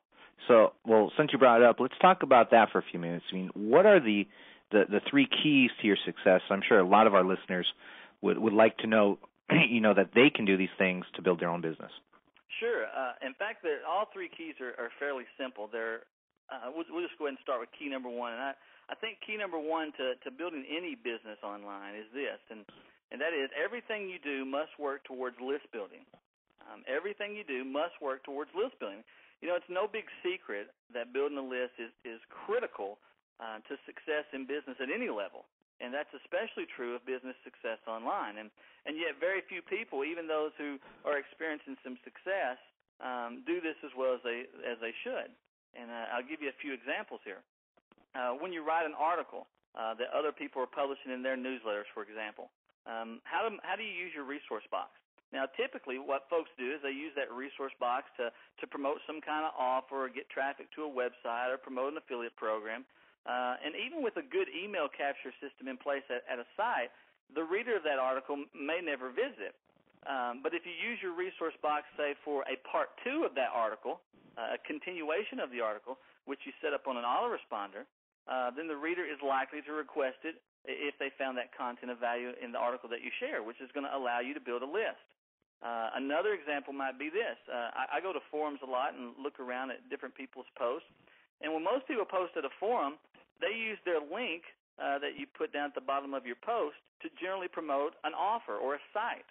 But instead, I think a better use is to use that link there to promote like a free e-course or a free report that's related to the topic of that post. And again, you're able to build a list of targeted contacts. And so we could go on and on here. I mean, when someone buys a product from you, do they begin receiving regular follow-up messages that promote other products and services? We use what we call a customer capture form. After someone downloads or orders a product, they arrive at this site where they input their name and email address before they actually download the product, and that begins to kick off an autoresponder series, which gives them follow-up messages, which ultimately is going to promote different offers that we have. And so, most people don't think about doing that. But I think what you need to do is approach your business where everything you do online works towards getting more subscribers onto your list. And I'm talking about everything. It really needs to be a priority in everything that you do. So now with a list, so what you're saying is that, obviously everything that we do, we should be building our list. We should be increasing the amount of subscribers, and that gives us what I would refer to as potential income. Right. Meaning that, obviously what we do with our autoresponder system and how well we write that and how we cultivate that list will determine our income from that. Absolutely. Okay, so what's the key number 2? Well, key number 2, it builds right along that, is this. Everything you do online must work towards cross-promotion. And let me just say that again. Everything you do online must work towards cross-promotion. Now, as your business grows with more lists and more affiliate program offers that you promote, more reprint rights that you might buy, more of these marketing viruses that we're going to talk about today, more free materials, websites, more products, services, more partnerships, more offers, basically, you need to learn how to effectively cross-promote everything that you do. I'll give you kind of an example here to explain the process. Someone arrives at your website. What do? Let's say they request a free e-course that you offer. Well, inside that e-course, of course, you offer a product, and they can potentially order that.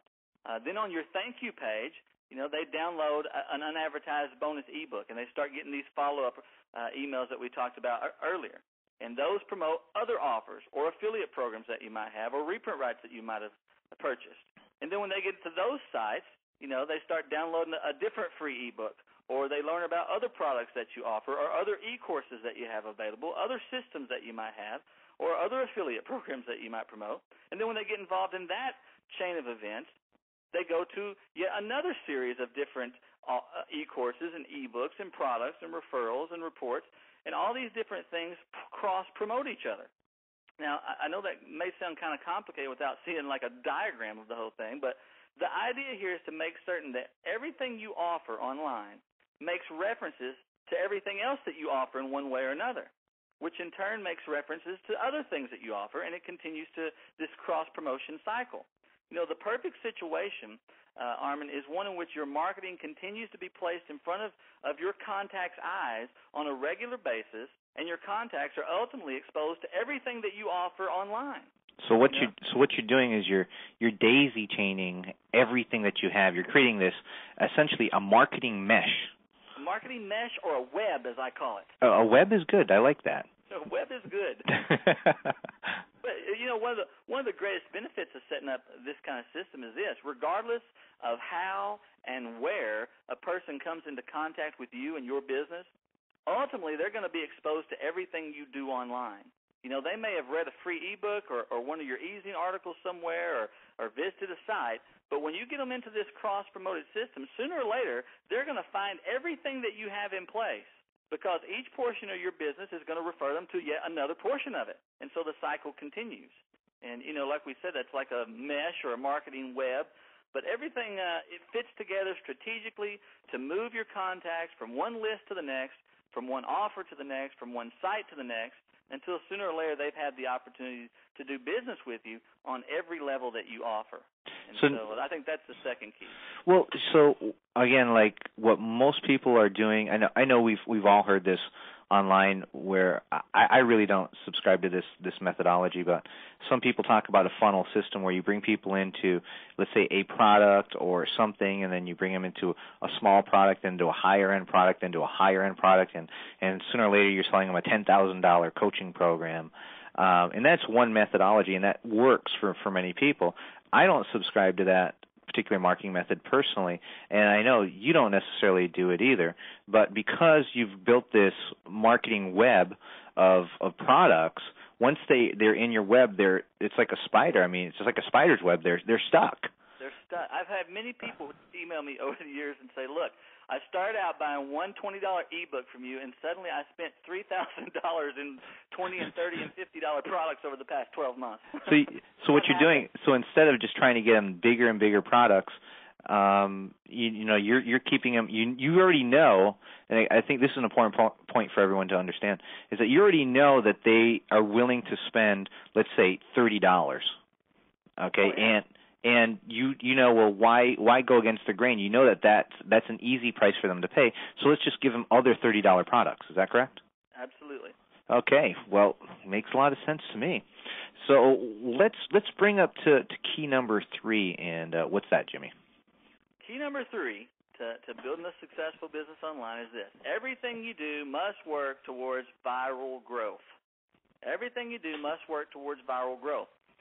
What I mean by that is you want to set in motion a marketing virus, and we're going to talk about some of that a little bit tonight, that automatically grows your business for you, basically on the strength of other people's efforts and other people's resources, as they basically pass on your message for you without really any further involvement on your part.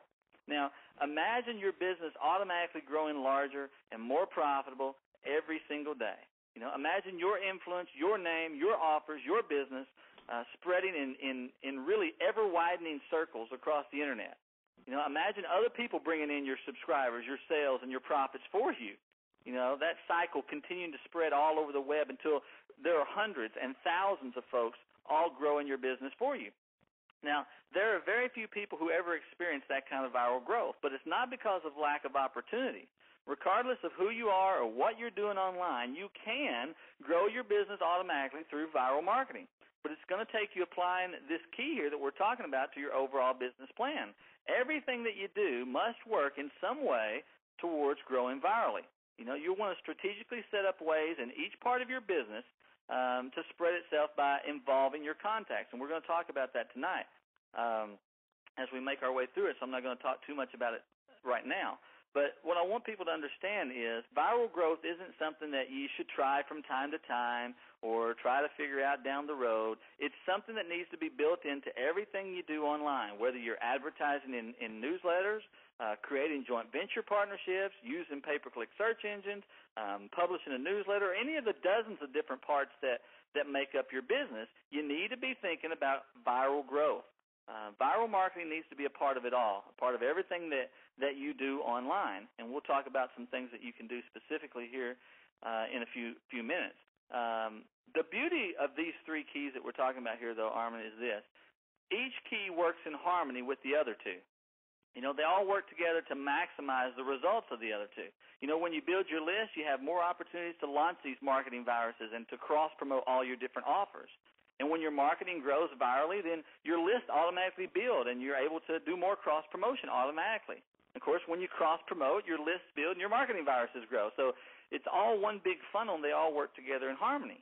But I think those keys are critical, and I think the most important key is this of viral marketing, because once you have it in motion, building your list and cross-promoting all your offers, that can basically be done automatically.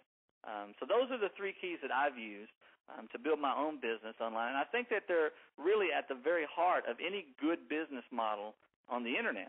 Now, Jimmy, I mean, you and I both know what viral marketing is, but maybe some of the people on the call really don't understand it. Because they've heard the term so often that we hear a term on the internet, we think we know what it is, and I think everyone probably has a different definition in their head. So we may be confusing some people in some issues. So why don't you give everyone an example of what viral marketing is, so everyone knows, basically a definition, so we're all on the same page here. Sure. I think that's a great place to get going here. Let's kind of start by defining what viral marketing is, and then we'll look at viral ebooks, what they are as marketing tools. Really, to put things in very basic terms, viral marketing is nothing more than word-of-mouth advertising. Offline we call it word of mouth. Online it's referred to as viral marketing. It's basically digital or electronic word-of-mouth advertising. Now, the idea here is simple. Viral marketing is any kind of strategy that utilizes one person passing on a marketing message to other people who in turn pass it on to other people who continue to spread that message exponentially. I think it was Steve Jurvetson and Tim Draper. They're usually credited for coining that phrase viral marketing back in 97, I believe it was, after Hotmail was formed, and it experienced that hypergrowth, and they likened it to the spread of a virus. Now, with Hotmail, I mean, just so everyone understands how fast that grew, utilizing viral marketing, I mean, the first 6 months, they went from literally 0 to, I believe it was 7 million users in 6 months. Absolutely. I mean, I'd take that. I think you could make some money with that. Probably. or at least I'd sell it to Microsoft. There you go. If you think of viral marketing in terms of like the common code, you get the idea of what viral marketing is. If somebody has the code, they pass it on to other people by shaking hands or sneezing or even breathing the same air in like confined spaces. And then whoever catches the code from them ends up bringing it home to their family and passing it on, and then somebody takes it to work and they pass it on. And that's basically the idea of viral marketing. It works pretty much the same way. One person passes on your marketing message to other people who pass it on to others, and pretty soon your marketing has reached a large audience that you never personally came into any kind of contact with. And we already mentioned Hotmail. They're a perfect example of viral growth. What they did was they gave away free email accounts, and if you use the email account, then every outgoing email message that you sent to your contacts had a little small tagline down at the bottom of the message that it read something like, I don't remember the exact wording, but it was something like, get your own free email account at hotmail.com. And so each user of those free accounts automatically promoted Hotmail in every single email that they sent out. And so many people started receiving those emails. They ended up getting their own email account, and they started sending emails to their friends and their associates. And again, that marketing message went out at the bottom of each of those emails, and pretty soon, within 6 months, like we said, they had like 7 million users, all from viral growth. Viral marketing, that's like the best case scenario probably for viral marketing. But that's basically what viral marketing is. You might call it digital word-of-mouth advertising. One person passes on your marketing to others who in turn pass it on to still others and so forth. So it's like the old Revlon commercial on television where they had, and she told 2 friends, and she told 2 friends, and so on, and so on, and so on, and it multiplied on your screen as it was showing it. But that's really the essence of viral marketing. Again, as you stated, it was word-of-mouth advertising, and in our case, being the Internet, it's digital word-of-mouth advertising, and we all know that word-of-mouth advertising is probably, I shouldn't say probably, it is. It's the best form of advertising that I could possibly ever want or desire for my. It's certainly the most effective, absolutely. So now the big question here is, why would someone want to pass on your marketing message for you? I mean, why not pass on their own marketing message? You know what? That's a good question. So let's just talk about that. Basically, there are 2 categories that I loop all viral marketing into. There's what I call automated viral marketing and activated viral marketing. Now, I'll explain the difference. Automated viral marketing describes the viral spread of a marketing message by those who simply use a product or service. In other words, it isn't necessarily their intention to spread your marketing for you, but it's done automatically through using your product or service. And Hotmail is an example of that. Everyone who uses the service automatically promotes whatever tagline Hotmail chooses to put at the bottom of each of those outgoing messages. You automatically do it just by using the service. Now, activated viral marketing, on the other hand, that's the other kind. It describes the viral spread of a marketing message by those who are actively wanting to spread the message, typically because of some kind of incentive or benefit that they might receive in doing so. Now, viral ebooks, which is what we're going to primarily talk about tonight, they fall into this second category, where folks willingly and voluntarily promote your business because they anticipate some kind of incentive, some kind of personal gain in doing it. And, of course, the strongest incentive used when we're talking about viral ebooks is usually some kind of way to make money, oftentimes by customizing some kind of offer link inside the ebook with their affiliate URL, which is going to earn them a commission if somebody reading the ebook decides to buy that offer. Or it might be by being able to actually sell the ebook and keeping 100% of everything they earn through selling it. Of course, the best monetary incentive would probably be a combination of both, where they could sell the ebook and keep whatever money they made from that and customize the links inside so that they can earn a commission on any offers that are accepted by the readers that were inside that ebook. Okay, so that's why they would basically personal gain. So there's an incentive for them to pass it on. So making money is a strong motivator for getting folks to pass on your viral ebook. But I mean, what are some other reasons that people might pass on these viral ebooks? I mean, how can they actually use these viral ebooks at their own websites? There are actually several. We won't list them all because it could take up the rest of the call. But there are several reasons that I can think of why that I personally use, and I know that you use them and other people do, in order to incentivize people passing around these viral ebooks. Obviously, as we said, money is a key motivator, the lure of making a back-end profit. But one other reason is as you could give it away as a bonus for your own product or service that you're selling. Everybody knows that when you create a product and you sell it, you're supposed to have 3 to 5 bonuses at the bottom to kind of make the offer more appealing. And I don't know how many sites. I'm talking like tens of thousands. I don't know how many sites online offer like $1 million emails and autoresponder magic, 2 of Yannick's products, as bonuses to whatever product that they're selling themselves. But I know that I've seen them offered on just dozens and dozens and dozens of sites that I've actually visited. Same thing goes with a lot of my ebooks. But many people will distribute these ebooks because it adds value to whatever offer that they're trying to sell of their own.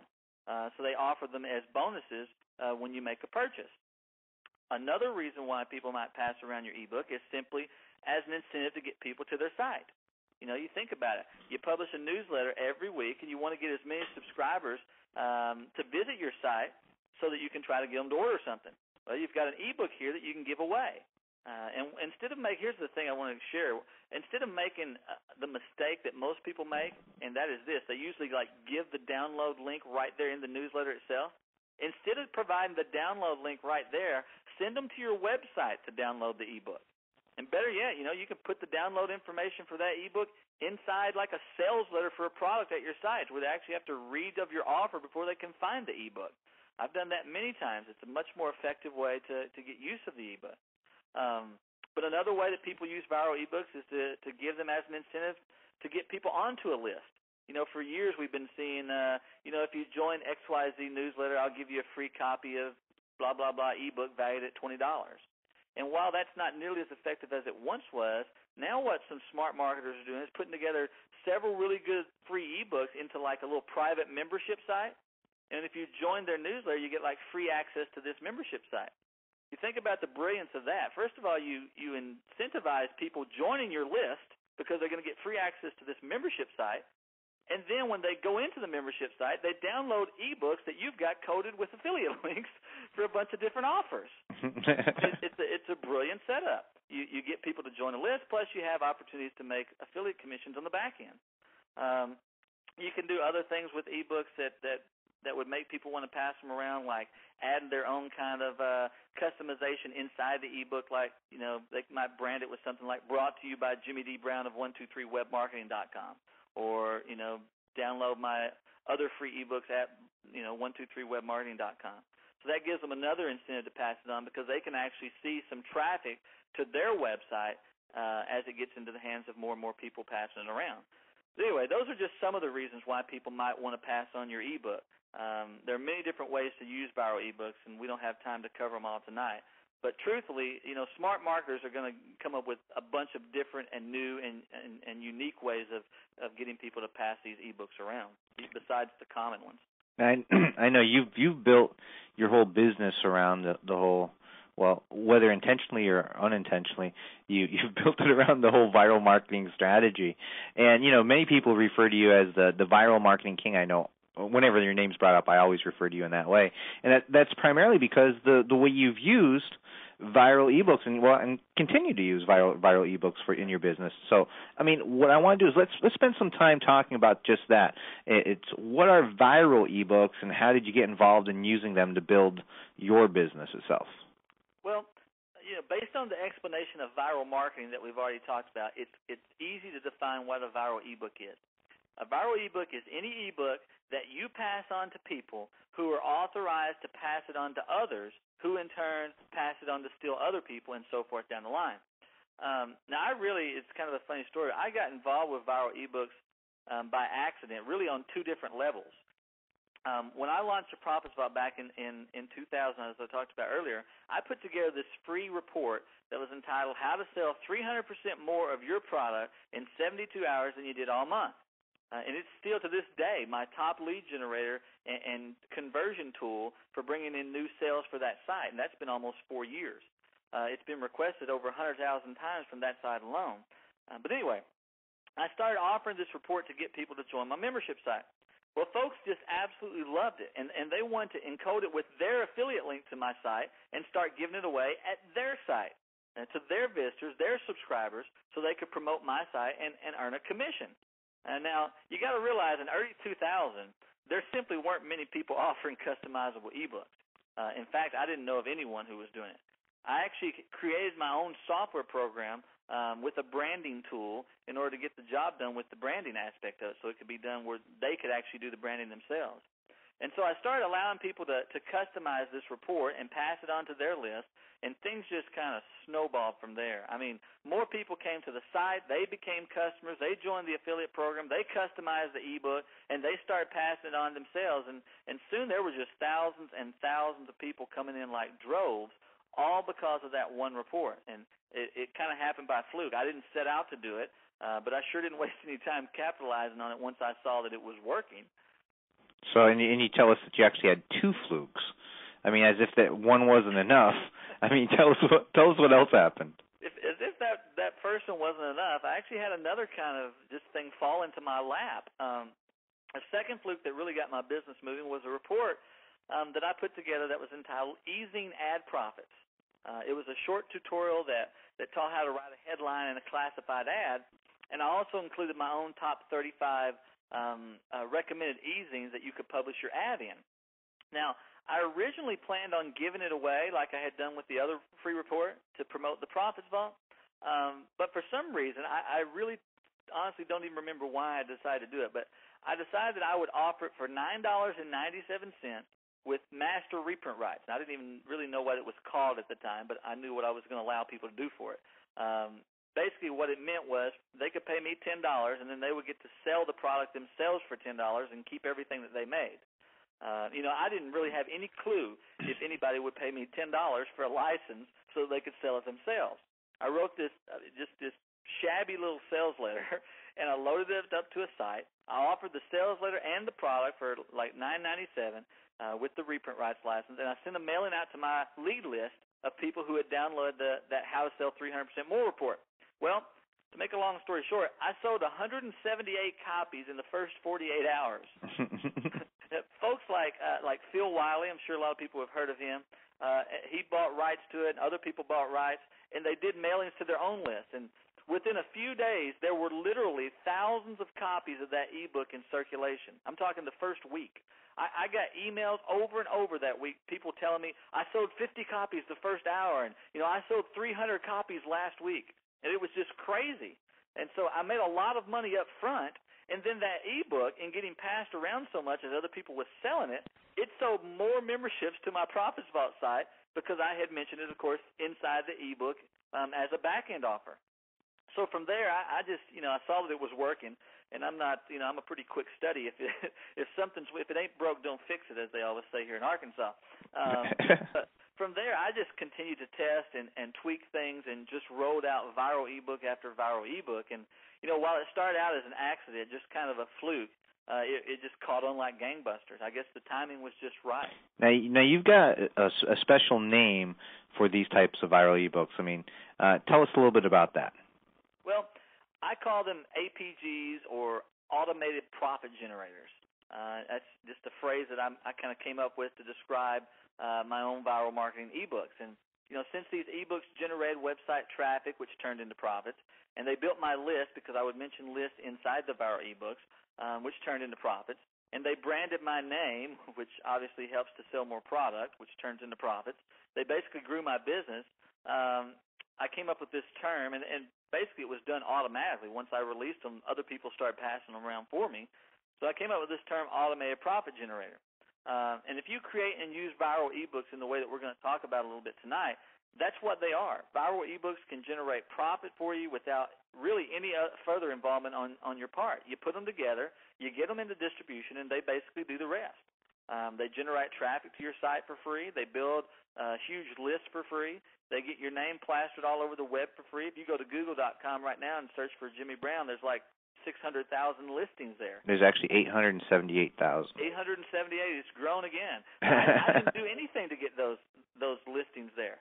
People passing around those ebooks is what got those listings there. I think it was that email I sent out last week for you.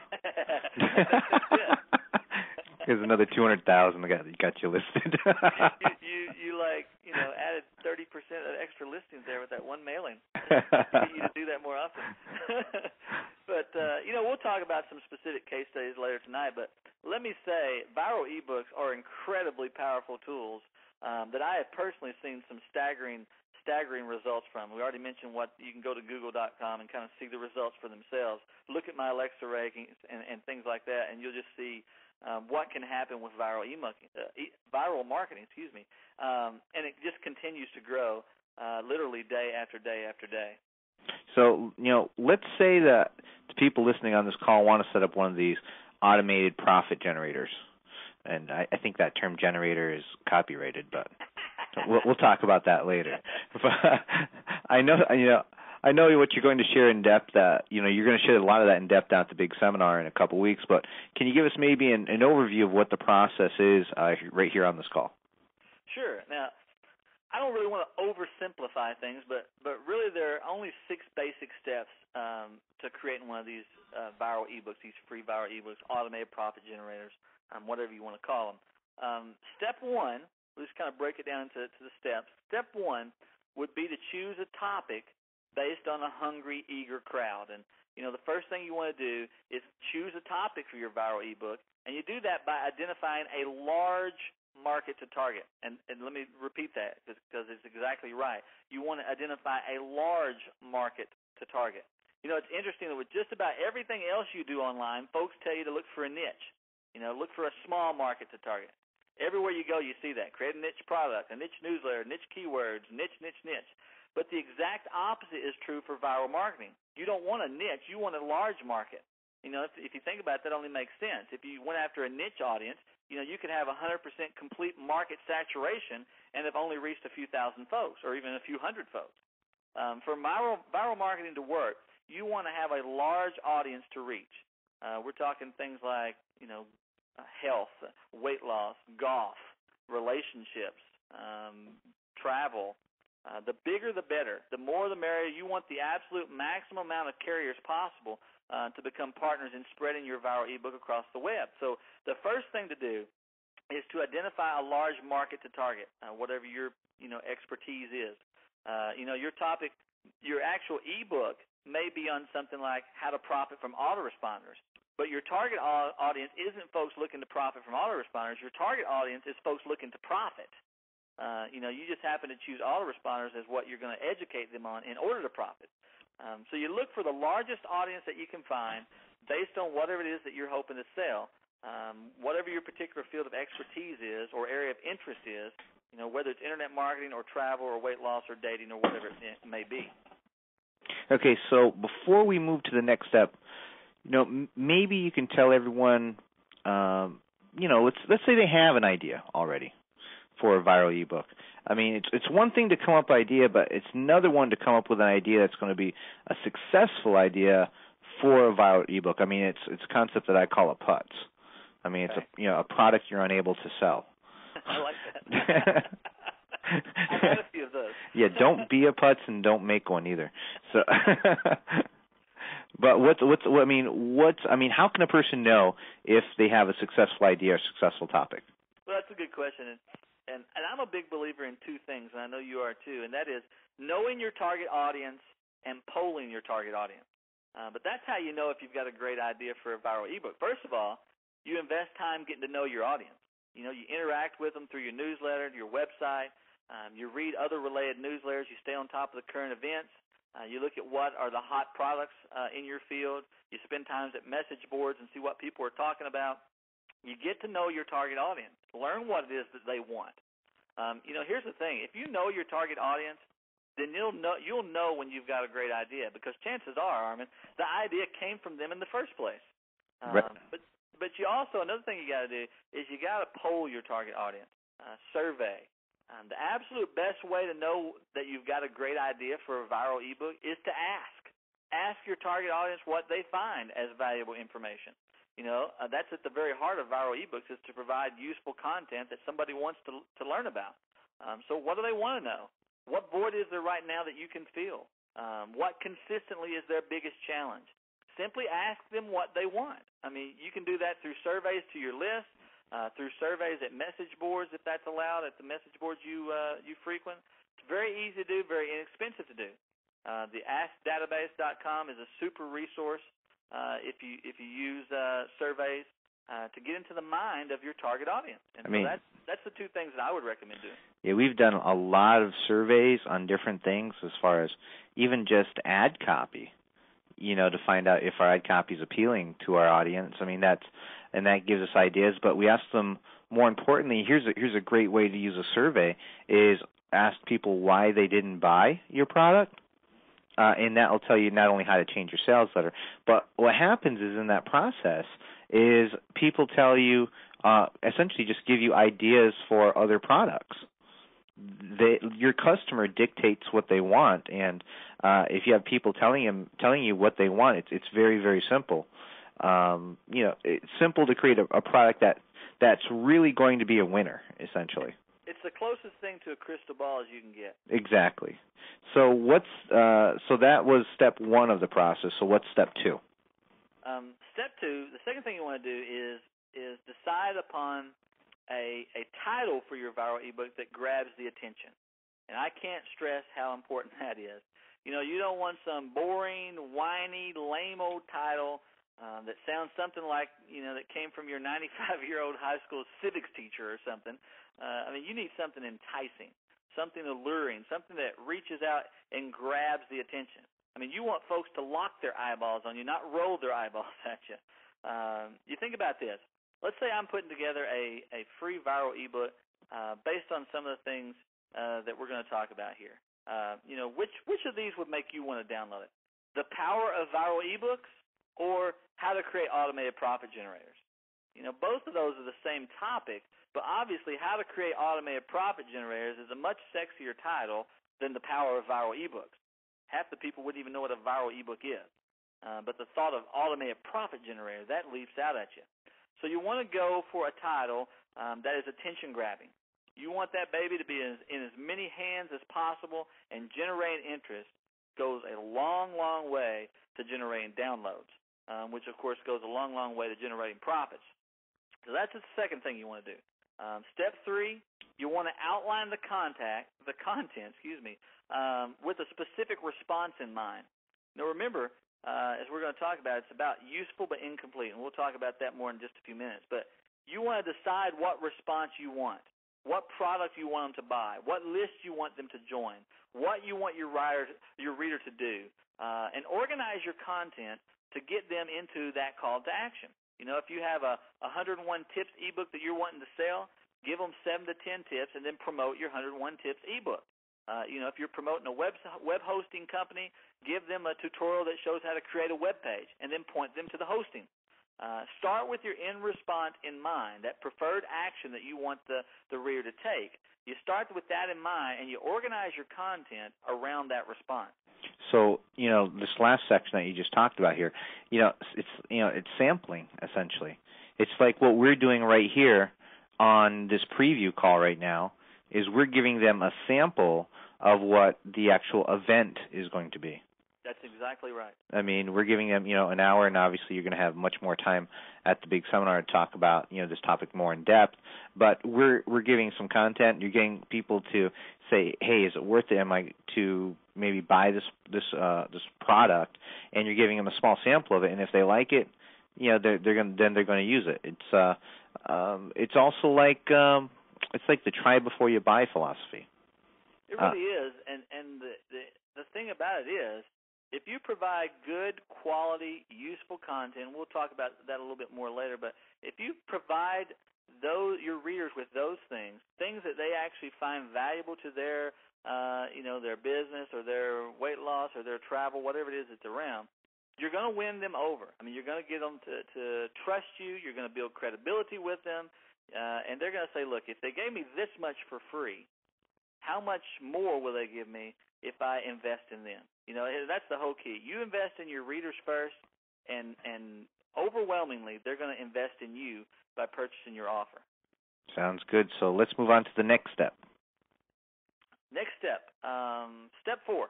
After you've done all that, you'll want to actually write the content. You can write the content yourself. You can hire a ghostwriter at like elance.com. You can conduct interviews with experts. You can use other people's existing content like easing articles, of course, with their permission. You want to get permission anytime you reprint somebody else's materials. You can excerpt portions of your existing product, like we mentioned, if you've got 101 tips, give them 7 to 10 of those. All kinds of options. I personally tend to use probably about 7 to 12 pages of content for my free viral ebook. So, that's kind of a good rule of thumb. It doesn't have to be something that's long and drawn out. One of the misconceptions about these viral ebooks is that you have to have 20, 30, 40 pages, and that's just simply not the case. Well, there's the difference with an ebook as opposed to a hard product is an ebook has no thump value. Right. You can't plop an ebook on the page and make it look like it has a lot of value. So the number of pages really don't matter. It really doesn't matter. The important thing about viral ebooks is to give them useful content. And if you can get something across in 2 pages that really does provide value to your reader, that's plenty. Take whatever amount of pages it takes to provide good, meaty information. So that's step 4. Step 5, when you complete all that, it's time to actually create the ebook with some strategic details inside. Obviously, you need a cover page, a legal page that outlines your agreement terms, basically copyright and that sort of thing, a table of contents if that's needed, and the actual content pages themselves, of course. Now, those are the basics. I also think every viral ebook needs to have some what I call strategic details inside. First, you'll want to make certain that you include some kind of offer for a list. Do not ever create a viral ebook without some kind of offer for a list inside. Make that a priority. As we already talked about earlier, how important that is. You'll also want to mention any offer that you might have as far as customization goes. If you allow the reader to insert their brands into the ebook and pass it on to other people, let them know about it and let them know how to do this, especially if you decide you want to charge for that right. Make your offer and let people know how to get that information. I like to include unadvertised bonuses inside the ebook, which are almost always either other viral ebooks that I have or an e-course. There's that cross-promotion that we're talking about again, which, of course, is going to give you more selling opportunities. I also use what I call sponsor ads, which are at the top of each new chapter page of the ebook. And those promote related offers. Sometimes they're my products, sometimes they're affiliate program links. So those are some specific things that you want to include inside your ebook beyond the content itself so that you can grow your list and cross-promote and earn additional back-end income. So now that was step 5. And again, just step 5 alone, you gave the basic ingredients to create this viral ebook. And, so I think everyone that's listening, I mean, if you just listen to that portion alone, I mean, that in itself is it's priceless. I mean, that gives you the outline. But, you mentioned there were 6 steps. We've already did the first 5, so what's left? Well, finally, even after you've got the ebook completed, you're not done yet. It's time to write a mini sales letter and then start distributing the ebook. Always, always, always, I can't stress this enough, put together a mini sales letter for your free viral ebook. It separates, the men from the boys, so to speak. I guarantee you that it will increase the spread of your marketing virus by including one of these mini sales letters. More folks are going to request the ebook. More folks are going to begin distributing the ebook if you include a mini sales letter that has a headline, a little bulleted list of benefits, a call to action, the whole 9 yards. I mean, I guarantee it. Spend ample time putting it together. It needs to be compelling. Just like you were trying to convince them to buy something, you got to convince them to download your freebie here. And after you do that, it's time to start distributing it.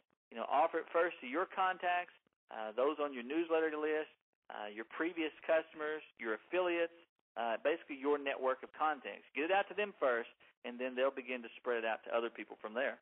Now, I think that's a really important point because, some people think that because you're giving away something for free that you don't have to sell it. You don't have to sell it any longer because it's free. That's the sales letter, free. But, the truth of the matter is that even though it's free, for example, I give away my newsletter for free right now, and, I still have a website that describes my newsletter and actually sells them on it. I still have to write ad copy in order to try to get people to subscribe to that. You can't take it for granted that just because it's free, everyone's going to want to pick it up. So, again, I think everyone... Especially in today, as we know the Internet. Because we're competing. There is so much competition, and there has to be something to separate you from other people who are doing the exact same thing that you're doing. Yeah, I think that is very key. So again, everyone write that down. So, well, Jimmy, what about making money from these viral ebooks? I mean, because ultimately that's what we're talking about. Now, I know you've got some very unique ways of generating profit from these viral ebooks, and we're not going to give them all away here. Obviously, we don't have that much time, but maybe you could give us just an idea or two about making money by giving away these ebooks. Well, here's the thing. In order to get the reader to respond as you wish for them to respond, namely buying a product or a service, saying yes to whatever offer it is that you've got inside this viral ebook, you need to A, provide her with believable, understandable, useful information that B, leads her to make the decision to spend money. Now, that's not always an easy thing to accomplish. If you give them too much information in your viral ebook, they don't need to buy something from you. But if you give them too little information, they don't trust you enough to believe that they need to buy something from you. So it's a fine line here. What is enough but not too much when it comes to free ebook content? What is the one secret to getting readers of the viral ebooks to actually buy something for you so that you can actually make money from viral marketing? Well, since I began working with viral ebooks, I've been using a phrase that I coined to describe how much is enough but not too much. And that phrase, write this down, is useful but incomplete. Useful but incomplete. In order for a viral ebook to accomplish what it's designed to accomplish, it must provide useful but incomplete information. And that simply means this. The content by itself is useful to the reader. In other words, it has value to them. It has, it's beneficial on its own. It teaches them, it trains them, it educates them in some way. In other words, the reader gains something that they can use simply by reading it. That's the useful part of the equation. But there needs to be something missing.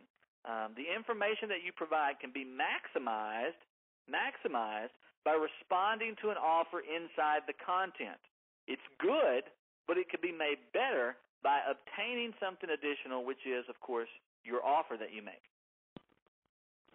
So, I mean, let's talk about some examples of that. Okay. I'll use an example that I've used before. Let's say that you've got a free viral ebook that's 7 easy ways to landscape your lawn for free. First of all, if you have it, let me know because we need to start on our yard. So I'll download that. I'll take 2 copies. Take 2 copies. I'll give them to my wife, but I'll take them anyway. 7 easy ways to landscape your lawn for free. Now, that would be useful information to someone. Now, inside that viral ebook might be an offer for a $29 ebook entitled 101 Easy Ways to Landscape Your Lawn for Free. See how that works? The content itself is useful, but it's also incomplete. There are only 7 free landscaping tips that are shared when there are 101 available. And, of course, naturally, the reader, if they liked and found useful those 7 ways from the viral ebook, then naturally they're going to want to buy the entire collection of 101 from you for $29. That's how it works. What about a viral ebook that shares something like, 7 surefire ways to earn monthly profits with autoresponders? That's useful information to have. But what's missing? The autoresponder itself, right? So the viral ebook promotes an autoresponder service as its offer inside of it. I love these free viral ebooks that are designed to be given away, and, I recommend that our listeners use them over and over and over again. But just make sure you remember that useful but incomplete formula. That's how that you really produce results with free ebooks. You give them enough content, but not too much. Use your content to lead them to make a purchase from you. Now, all of these, viral. Well, first, let me say this. You mean viral ebooks are obviously very profitable, and just the idea of putting everything on autopilot, that's a good enough reason alone. But is there any other reason why viral marketing is so significant to an online marketer's game plan in this day and age? Oh, yeah, absolutely. I think viral ebooks are significant and will continue to be significant for a couple of really critical reasons. First, they don't rely wholly on email to be distributed. With so many problems with email right now, and let me say up front, I don't think for a second that email marketing is dead.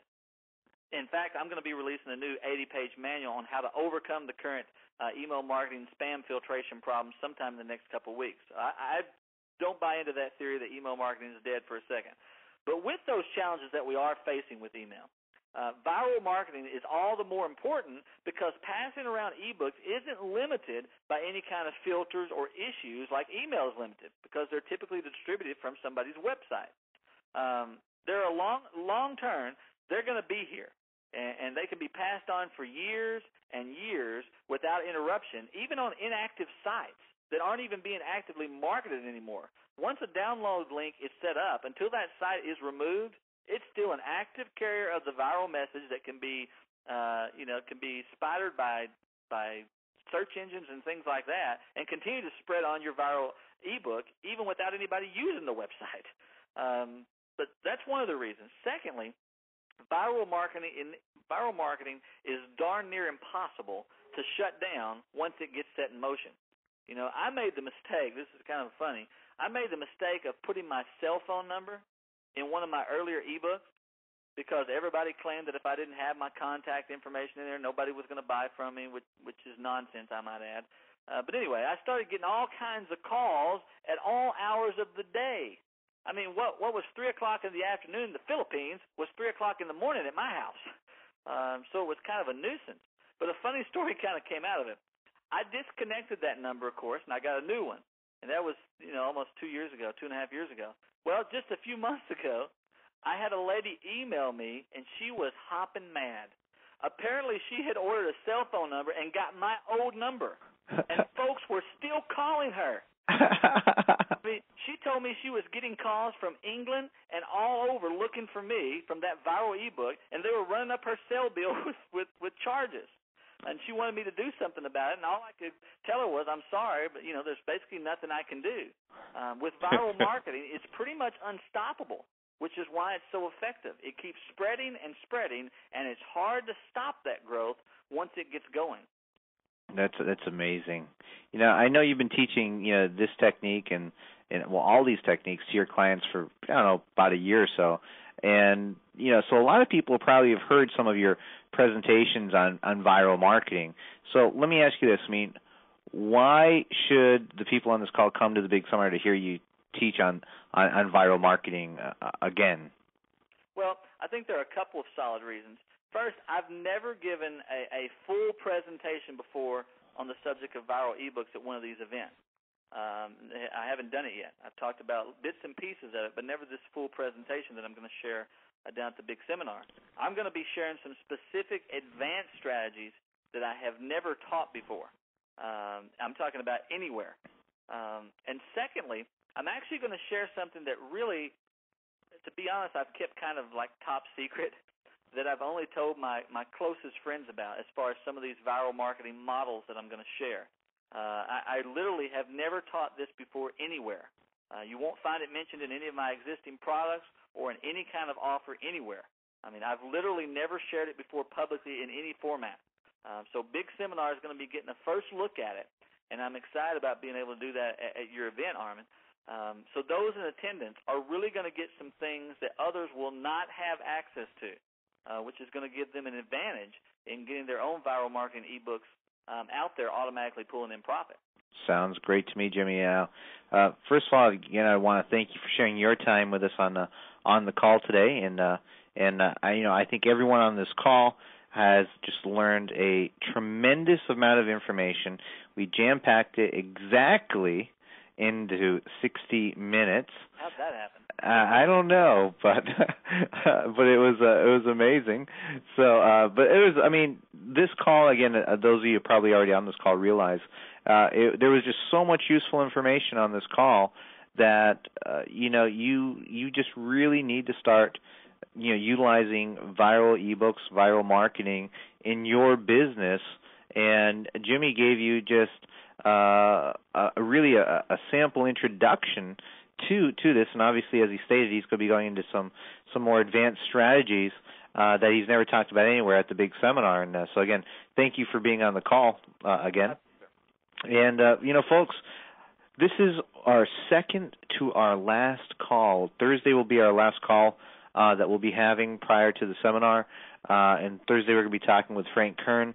But, again, like I said earlier, the Big Seminar is coming. It's March 19th, 20th, and 21st, just a few short days away. Not this Friday, obviously, but next Friday in Orlando. Everyone's going to be there, and we're going to be starting the seminar. We've got a great lineup of people: Mark Victor Hansen, Alex Mondosian, Jimmy D. Brown, obviously you've heard, Alexandria Brown, Yannick Silver, Jim Edwards, Fred Gleek, John Childers. One of the people I've gotten to know recently has made a dramatic impact on my life. Bruce Safran, David Garfinkel, Michael Fortin, one of the greatest copywriters on the internet today, and there's probably one or two. Mike Stewart is going to be with us as well. And all this, all the information. Some of you have been on every one of our calls, and I'm sure you'll agree that all these people are definitely experts in what they're doing in their fields. And not only that, I know all these people personally. I know a lot about their businesses because we are all friends, and they're extremely successful in what they do. I've specifically chosen these people because they are the real deal. They are doing what they say they're doing. They're not a bunch of smoke and mirrors. They're the people making it happen on the internet today and responsible for literally thousands upon thousands of people becoming successful on the internet. When you get a chance to sit down and see these people face to face, when you get a chance to sit down and see these people, what they do and are privy to the information that they're going to be sharing at the Big Seminar, things happen, things change. But the fact is, you have to be ready for it. You have to be ready to take advantage of what's going to be presented to you at the seminar. And, we've just had tons of people that have been to our seminar over the past year. This is our third Big Seminar. We've already planning our next one, our fourth one, that we're going to be having later on this year. But this seminar is going to be just simply amazing. I'm giving away, as many people already know, a Mustang convertible at the seminar. One person's going to be, going to win that. We've got just a great networking environment. We've got some special things that we're planning at the seminar. It's just going to be a great event, just 3 full days of just nonstop. When I say nonstop, I mean it. Nonstop training about the subject of marketing online, how to create a successful online business. And it doesn't matter what your niche is whatsoever. We're going to be doing this, and it's just going to be amazing. So, if you're interested in coming to the seminar, simply telling you this, click on the link that you're referred to this call, and register for your seat for the seminar today. So again, everyone, I'd like to thank you for being on the call, and again, Jimmy, I'd like to thank you for being on the call as well too. And folks, I hope to see everyone at the big seminar in Orlando, Florida. So everyone, have a great night. Bye bye, everybody.